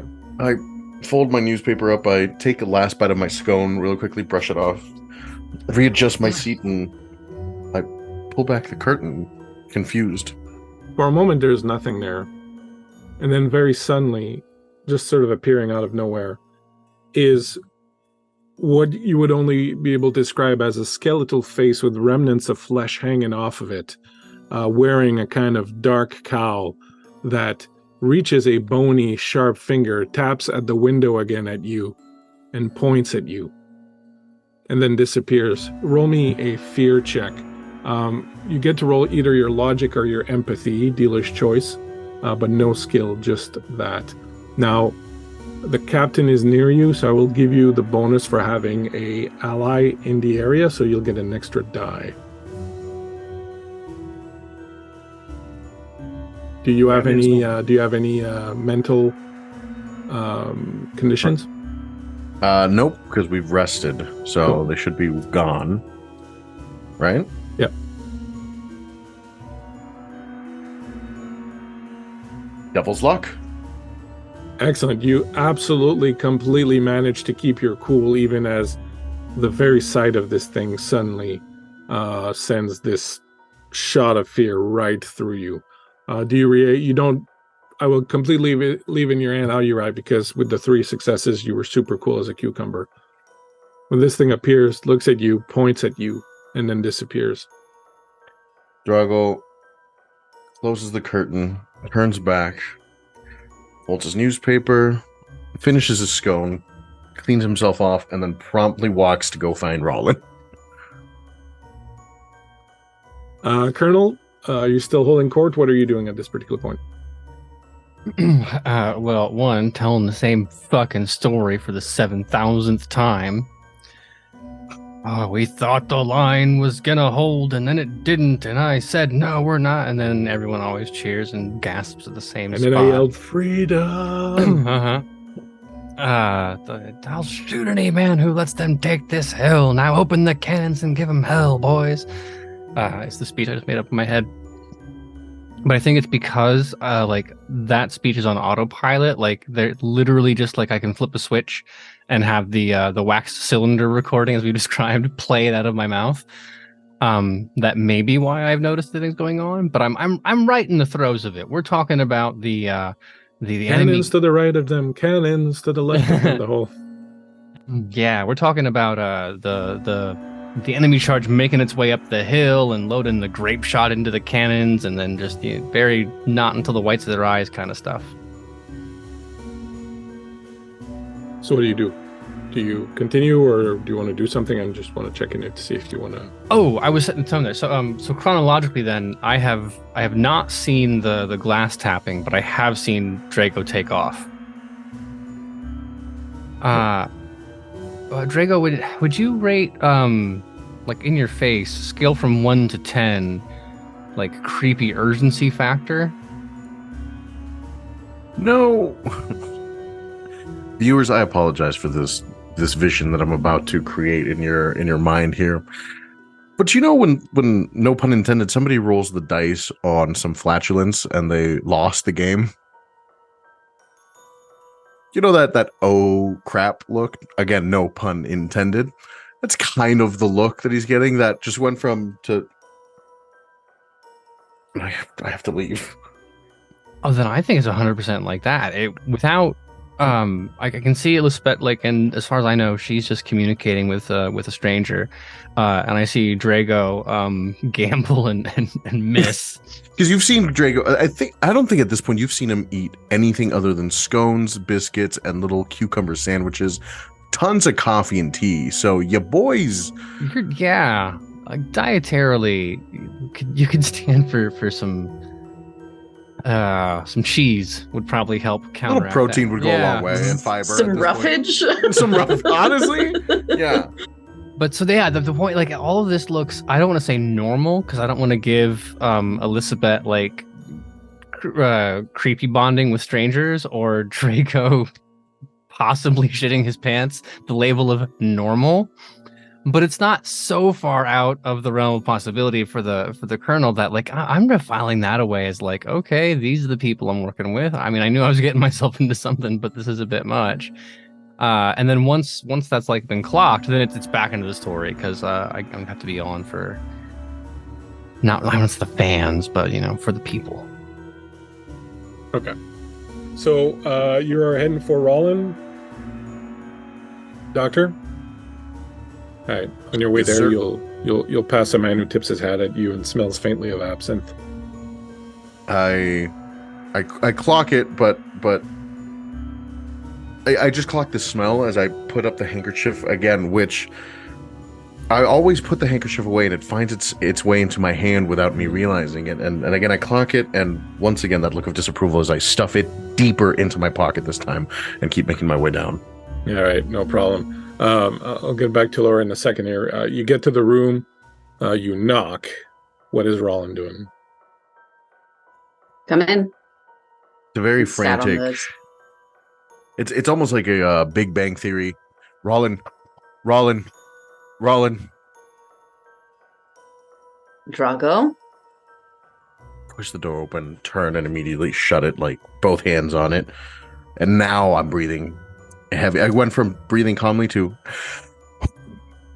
okay, all right. Ron, you believe in this freaky? I mean, you've seen the things, right? Yes. Okay. So I wouldn't be crazy to tell you things that I've seen. No. By no means. Okay. Please sit. And I get up and I pour another 2 glasses of absinthe. He takes both. I don't know what time it is. He takes both of them from you and downs both. And I just go back to the sideboard and pour myself one. And He's like, "Thank you. That was nice." Ooh. So I'm sitting there eating a scone. They've got these amazing peach scones, by the way. This place, incredible. Respectfully, get on with it. Sorry, yeah, no. A little bit of scone left. So there's a tapping. There's a tapping, and at first I thought, oh, it's the Colonel with his ring finger on the table, and then it's behind me, and I look, and don't think I'm crazy. Please don't think I'm crazy. It's not crazy.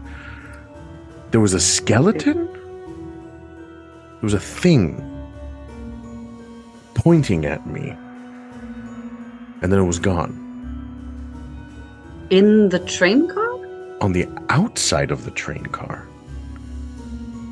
Outside of the train car? Do you mean out the window? Yes. I think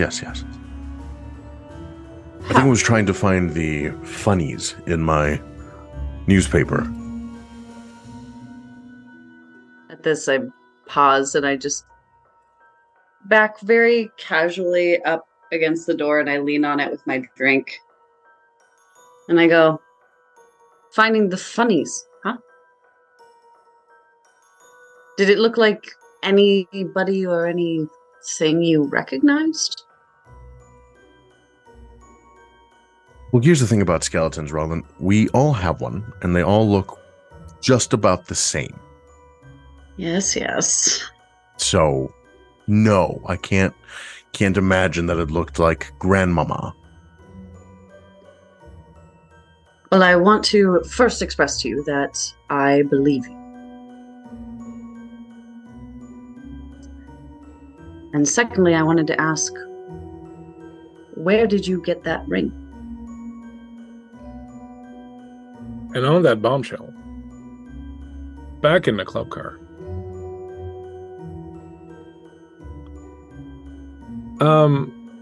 She's just asked you if you know that you're not alone.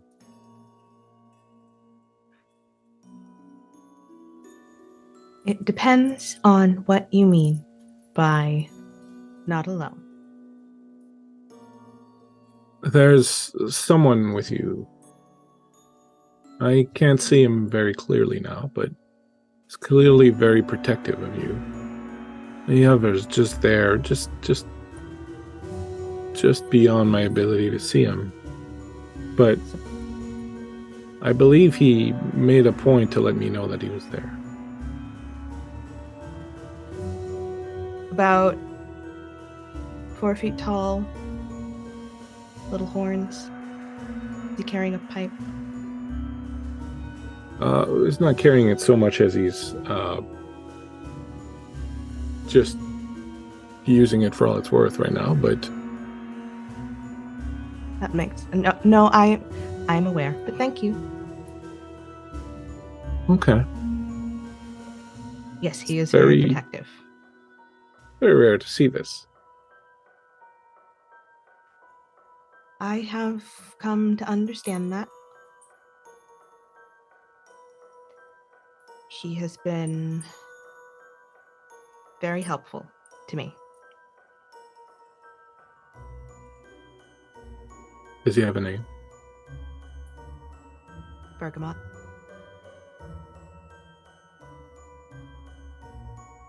Well, he's like no troll I've ever seen.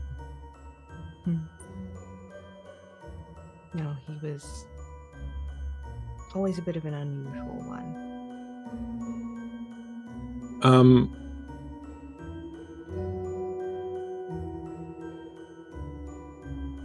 Elizabeth, you're sitting alone at the table. It's dark. Night has fallen. The train is moving on. Kind of silent. Captain, Colonel, you sort of come to. You must have dozed off. Everyone's gone. It's dark in the club car. You hear glasses clinking behind the bar as the train rolls on. The oil lamps around the club car, half of them are out, the other half are at lower. It's kind of dark and quiet and peaceful in the room. You notice Elizabeth sitting alone at the other end.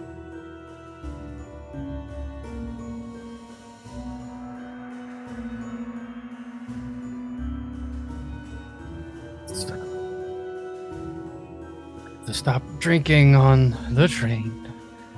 It's very rare. It's been a long time since I got so indulged with the fans that I lost track of it. But it looks like I'm not the only one. So I'll do the quick breathe into the hand, make sure I don't reek of booze, or if I only like a little bit of booze. And then I guess start walking in that direction. Because if I'm in this state and she's here, then obviously we both need to be heading to the sleeper car. So I'm not going to raise my voice. I'm not a barbarian. I will wait until I get closer to say, Elizabeth, are you maybe to bed? GM, do I realize that we've just lost time?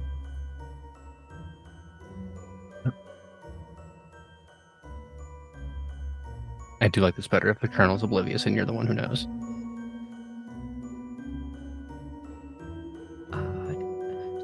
Do I know what can cause such things?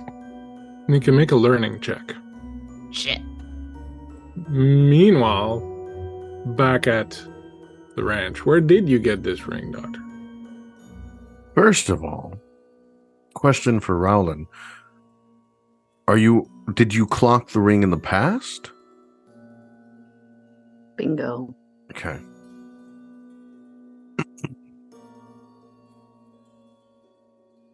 I'm still leaning with my back up against the door. Yeah. No. I locked myself in with the lion. Sweet. He stops, still holding 2 glasses of empty absinthe. It's like, Roland, my boy, what rings? We're talking about the skeleton. Puts him down somewhere. Drago, if you tell me the truth, I might be able to tell you where I think this skeleton came from. Now, I know you're not a military man. Why are you wearing a military ring? Drago at this point stands up and is kind of pacing small circles. Roland, how long have we known each other? I'd say long enough. Long enough. So, Several years on the job.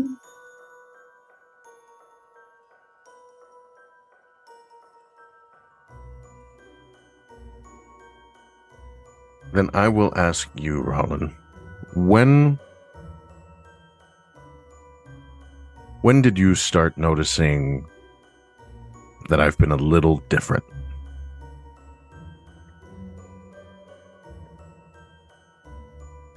Question to the GM, when would have I noticed Drago acting differently? Was it before or after my own accident? Muted. Muted. Yeah, it was after. It was fairly recent. A couple of weeks, maybe. Okay. I know we are in a little bit of a shifty line of work. But it's even shifty for you. If it's coming down to money, you know you can always ask. I'm not broke, Roland. Look at you. I grabbed my belly. I was like, look at me. I'm eating well. I'm fine. Then what is it? He sits again at the foot of the bed. I will answer your question.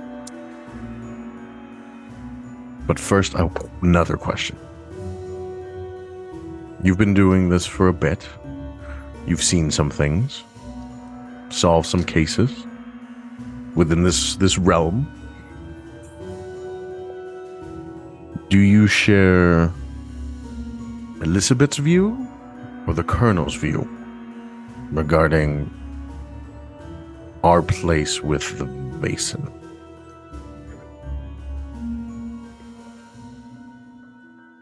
Now, I hope it certainly wouldn't get back to any of them, but I'm more inclined to be on Elizabeth's side about it.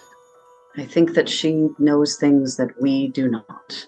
And while the Colonel, strategic, calculating, terribly intelligent, I think seeks to destroy when perhaps we could learn. Diplomatic enough for you? I would hope so. And I will have to trust in the doctor's memories to trust you. I need help. And I need your discretion. Anything. I hate to use the word hijack, but that is the best way that I can describe when I stand and I kind of do a little twirl what this is.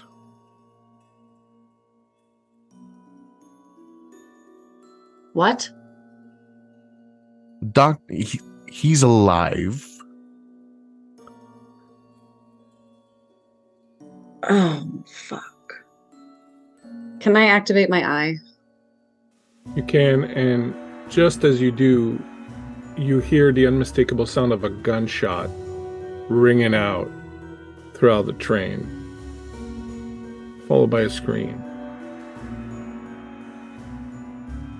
Is this Murder on the Orient Express? I don't know. Are you alive? I'm so Are there any bullet holes?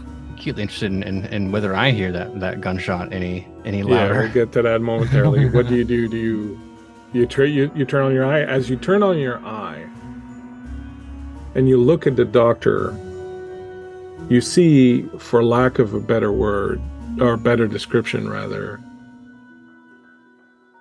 a body with 3 souls fighting amongst each other. Oh. Drago, what did you do? Okay, first of all, Drago is I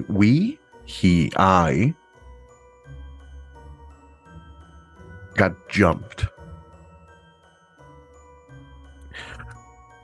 There's an autopsy, and they. There was a ring.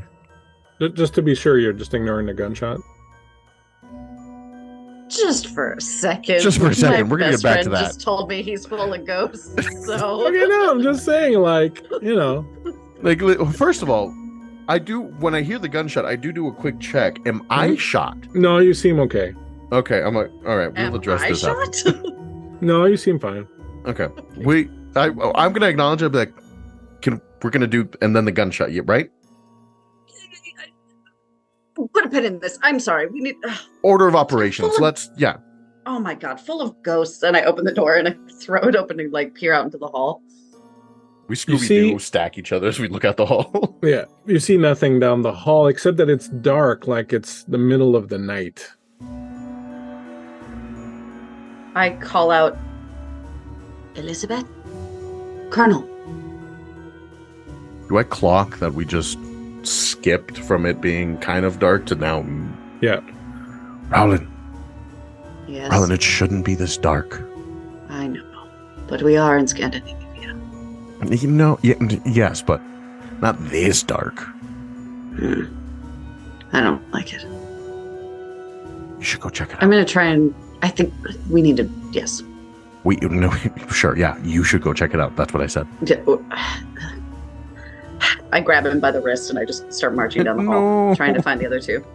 As you start going down the hall, every window you pass, Doctor, you hear a tapping. Tuck, tuck, tuck. Tuck, tuck, tuck. Tuck, tuck, tuck. Every window Yeah. you pass by. You don't hear that, Roland. Do I see him reacting? I do. Every time we get through a window, I look at it. Every time. What are you seeing? Are the windows open or are they closed as well? They all the windows here, they're open. All the curtains are open, and you can see outside. It's night. Landscape passing by. But they're not like slowly, open.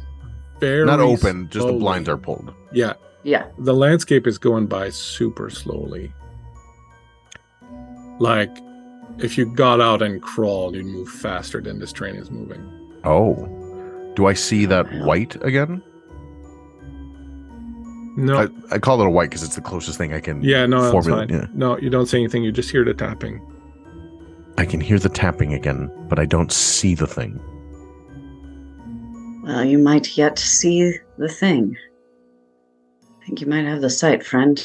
And I keep walking and trying to find Elizabeth and the colonel. As you turn to continue down the hallway, you see standing in front of you a man wearing a long dark coat, a derby hat. He's got kind of a mask around his mouth and little round dark glasses. And as you turn and see him there, he stops, sees you, and brings up a revolver. Back in the club cart, you, Colonel, have gotten up, have gone to Elizabeth. Elizabeth, you realize something's weird. What are you doing? I will say there was a part of me that thought you were just narratively skipping time and like as in like fast forward to the next thing that happened, not like snap fingers, snap time. So I've been on a real roller coaster the last couple minutes. Yeah, no, I'm catching up now. We've lost time, my love. I in thought game we have lost time. I thought we were just skipping past the boring part. Like No, you gotta check in between the cushions. That's where you lose everything. Okay, so I will keep the confusion there that delirium is important, but I wanted to clarify that there's an out of character snafu there, not that the Colonel is a bumbling fucking idiot. So one doesn't necessarily prevent the other, but thank you for clarifying. that's true. So yeah, but like he hasn't gotten there yet as he's approaching. GM, I believe you said I needed to make a learning roll? Yep. And that is 2 successes on that. Excellent. Remind me what your question was. Do I know of things that can make time go fucking? Oh yes, absolutely. It is a power that some Vaesen possess to mess with time. I've put a picture on the owlbear of the person that's in front of you in the hallway. Fun. That's delightful. So Colonel, you walk up and I pushed earlier, so we're gonna go with frightened on that because initially it was just anxiety and the little bell chime on my worry beads was going a little faster, and now it's just really going until it stops, and I go, oh no. If I can make it even worse, I think that we've established the Colonel at the time snap happens, and he doesn't quite like. The default is to what rational things can happen, because this is the first time he's gone out, right? Like, you are all deeply more intimately familiar with these things. So it's not just the Colonel walking over, it's like in the dark, kind of bleary, like a little stumbly, trying to figure out, like, not a warm gait. So if it's dark and a little odd, like you would see someone kind of shambling towards you wearing the Colonel's face, right? Like so you start freaking out, and now I'm like, what? Elizabeth, what? Hey, snap. Oh dear. Don't, oh dear. No. Look, soldier, do not oh dear me. You are the one who knows spooky stuff, so if you're afraid, I'm afraid. Tell me what's going on. We just lost time.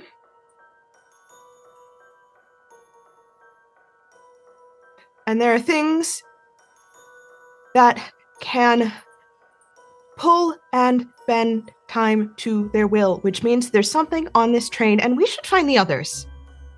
The door to the cart opens, and you see Thea sort of come in, and she looks aghast. She's like sweating, her eyes are wild, and she's like, "You feel it too, don't you?" Yes. What's the last thing you remember? We were talking, but I know it is. It's, and then you hear a gunshot, and you see her chest explodes with blood, and it's almost kind of like she falls in slow motion, and you see the blood eject out of her chest. As she reaches out to you, Colonel, you see the troll that we saw earlier manifesting, reach around Lisbeth and wrap his arms around her, and he grows to be like 7 feet tall as he wraps around her and pulls her down.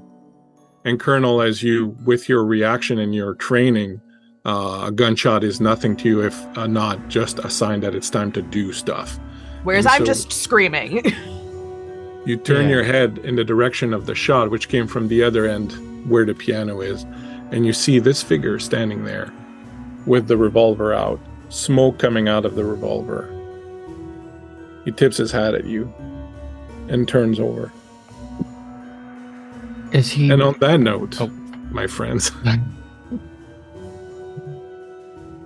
I was gonna hit him with the table, but now I have to wait a whole week. Yeah. No! Damn it. Oh, You have to wait a whole week man.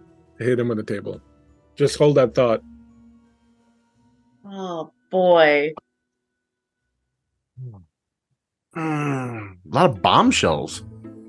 Yeah. I I was along for the ride. Thought we were skipping, and like shit was actually happening. So I'm guessing there's a point where Bleak is like, you are really like cool with this happening, and I'm like, yeah. I'm like, oh, it's a problem. Yeah. No, I honestly, in my head, it was just you were playing a guy who was playing off of what I said, that, you know, it's like you just wake up. There was a little bit of that. And so I was like, okay, that's cool. Yeah. And I well, we can talk more about this a ton because we have this episode. There's been 2 or 3 more, and we invite the entire audience to come along with us as we continue our adventures in mythical mysteries with Vaesen. I have been occasionally bumbling, but always braggadocious Colonel Johan Berglund, but there are several more important people here who you have gotten to know and will continue to get to know as this adventure continues. Oh, I have made a decision last time I started doing this that I am incapable of choosing the correct order. So in general, I just use the worst die in the set to determine who goes next. That spares me from having to be like, person who's not prepared with their spiel, you have to go. I can outsource that responsibility to fate. And it belongs to Laura Tutu. So Laura, bring Elizabeth along board. Worry beads, occultism. I think in the current who gets which sidekick contest, you've drawn the short straw. How are you enjoying Vaesen so far? Where can people find more of what you are doing? Yeah, you work here. You know the deal. Go nuts. I fucking work here, Aaron. Jesus. Hi, folks. Good evening. You can call me Laura or Tutu or Laura Tutu. You can find me on the internet at most places under some iteration of Laura _Tutu. You might just have to throw an underscore at the beginning. At the end of that, I have been your occultist, dear sweet Elizabeth Jensen, who's apparently got a little tag-along buddy. She knew that. It's fine. This is fine. Everything's fine. When I'm not here learning new systems that are truly delightful, honest to God, I'm so glad I'm in on this game. This is such a fucking blast. When I'm not learning new systems and running along on haunted trains, I'm being the social media menace over at Queen's Court Games. So if you see things on the internet that tell you when shit's going up, it's probably because either I did it or I reminded Aaron that we should probably tell people when our shit's going up so they can watch it. When I'm not hanging out at the court, you can find me hanging out with the folks over at Obsidian Brews, the all-black tabletop collective with Bendy and Rob. And for the most part, that's it. That's me. Not mentioning the World of Darkness streams that you've been on. Not mentioning a lot of other things there, but that's okay because I'm here to talk about it. Moving on from New Jersey Webfest Best Player Character winner Laura Tutu to our newest member of the court, Kato AC, bringing Axel Roland onto the table. First of all, shame on you for making us all lose the makeup game. That's why I messaged and I was like, how far are we going? Because like the only thing that I could actually do is this because I own nothing of what else he owns. So I have the uniform pieces, but that just feels like a lot. But now that I know that the level has been set, now that we all know what we have to aspire to, it'll be great. But I'm so sorry. You are Kato. You're making games for us, but you're also up to plenty of other things. Tell me about them. I demand it. I am on the internet, on the Instagrams at the Helena Handbasket. I am on TikTok and Twitter at only Handbasket because apparently there are a lot of people trying to steal my stage name of Helena Handbasket out there. You can catch me doing burlesque and various other things under my moniker Helena Handbasket. You can also catch one of several movies that I've been in. This one in particular that I'm plugging is called Revealer. It's on Shudder. It is a 1980s neon-soaked thrill ride, and it has a lot of TTRPG references in it and comic book references. So that's for you nerds. That's me. And I will always wear contacts on games. Next up on the list, I feel like it's a bit meta because our good friend Latinos Against Spooky Shit is showing us what happens if you don't follow his advice. You end up on a haunted ghost train getting shot by ghost monsters. Jonathan, do you regret the choices you've made showing up on the spooky train? Every time, every day, every one of them. Well, if you No hesitation. If people wanted to not make that mistake, where could they find you giving advice that you will not take yourself? You can find me, and first, how dare you set me up like this? First of all, you can find me everywhere as Latinos Against Spooky Shit, except Twitter, which is Against Spooky, because my name is way too long and they have a character limit and it's dumb and I hate it. But everything else, Threads, Twitch, Instagram, TikTok, Threads, MySpace probably, I don't know. Latinos Against Spooky Shit. You can find me there. You can also find me at Tabletop Tempest, the newest, latest acquisition founded by myself, 4 by and 2 express stories from children of immigrants and immigrants themselves, an AP company to bring you some incredible stories. And that's all I got for you. More than happy to promote that. Also, just let us know when it's happening. We will amplify that as best we can. We are all about elevating those kind of voices, either here or where other people are doing it.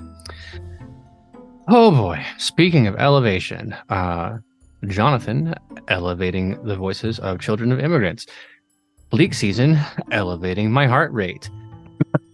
You are our guest GM. I am incredibly grateful. I notice every time I play, it is so hard to get out of the GM mindset because you're like, what do you do? And I'm like, I don't know. What would facilitate your plot the best? That's what I would want me to do as a GM.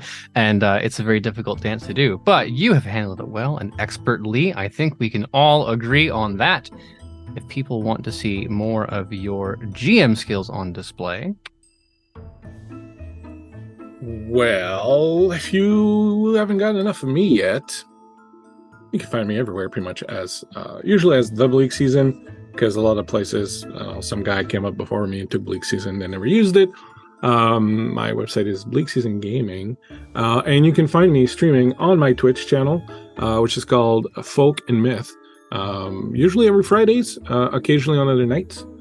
Playing a lot of Vampire the Masquerade these days, game of my own making, American Gods, and of course, all the Free League publishing stuff I can get my hands on because I love this. I do want to say huge thank you to Aaron and B and everyone at Queen's Court Gaming for the invite to come and do this, because this is kind of a dream job situation for me here right now. And that was before they threw this cast at me, which I was like, get the F out.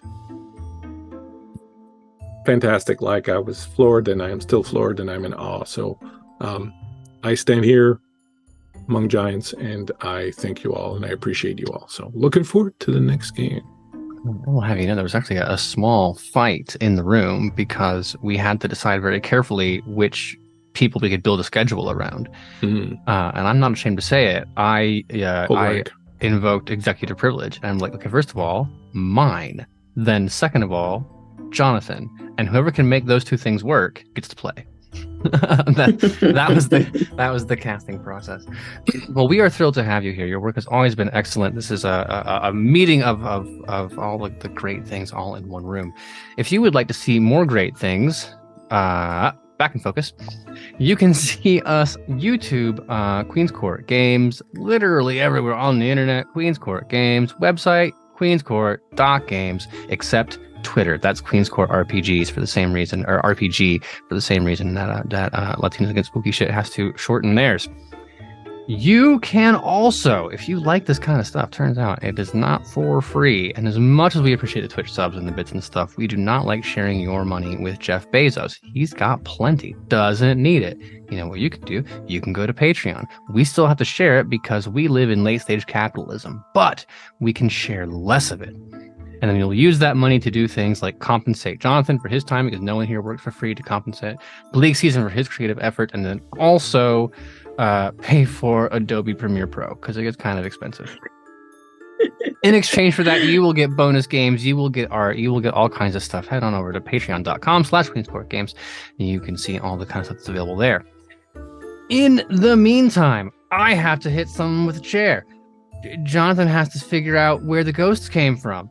Axel has to decide if they're going to be friends with a new ghost-infested body. And Elizabeth has some questions to answer about your goblin friend who is, as far as I can tell, consuming corpses. Troll, Thank you. That's my mistake. Hate Roll, crime. Fred. All It's of just a little guy. It's just a little guy. He's the A, bigger now, and B, the only people who are like, he's a little guy. That is always what people say when they've done something wrong. Like, oh, you can't blame me, I'm just a little guy, as I subsume a corpse into me and grow 4 sizes, right? I know that energy. I'm not falling for it. Well, you can see if that sentence ends up to be true or not 1 week from now, but about 3 hours ago when we return with episode 2. In the meantime, bye for now.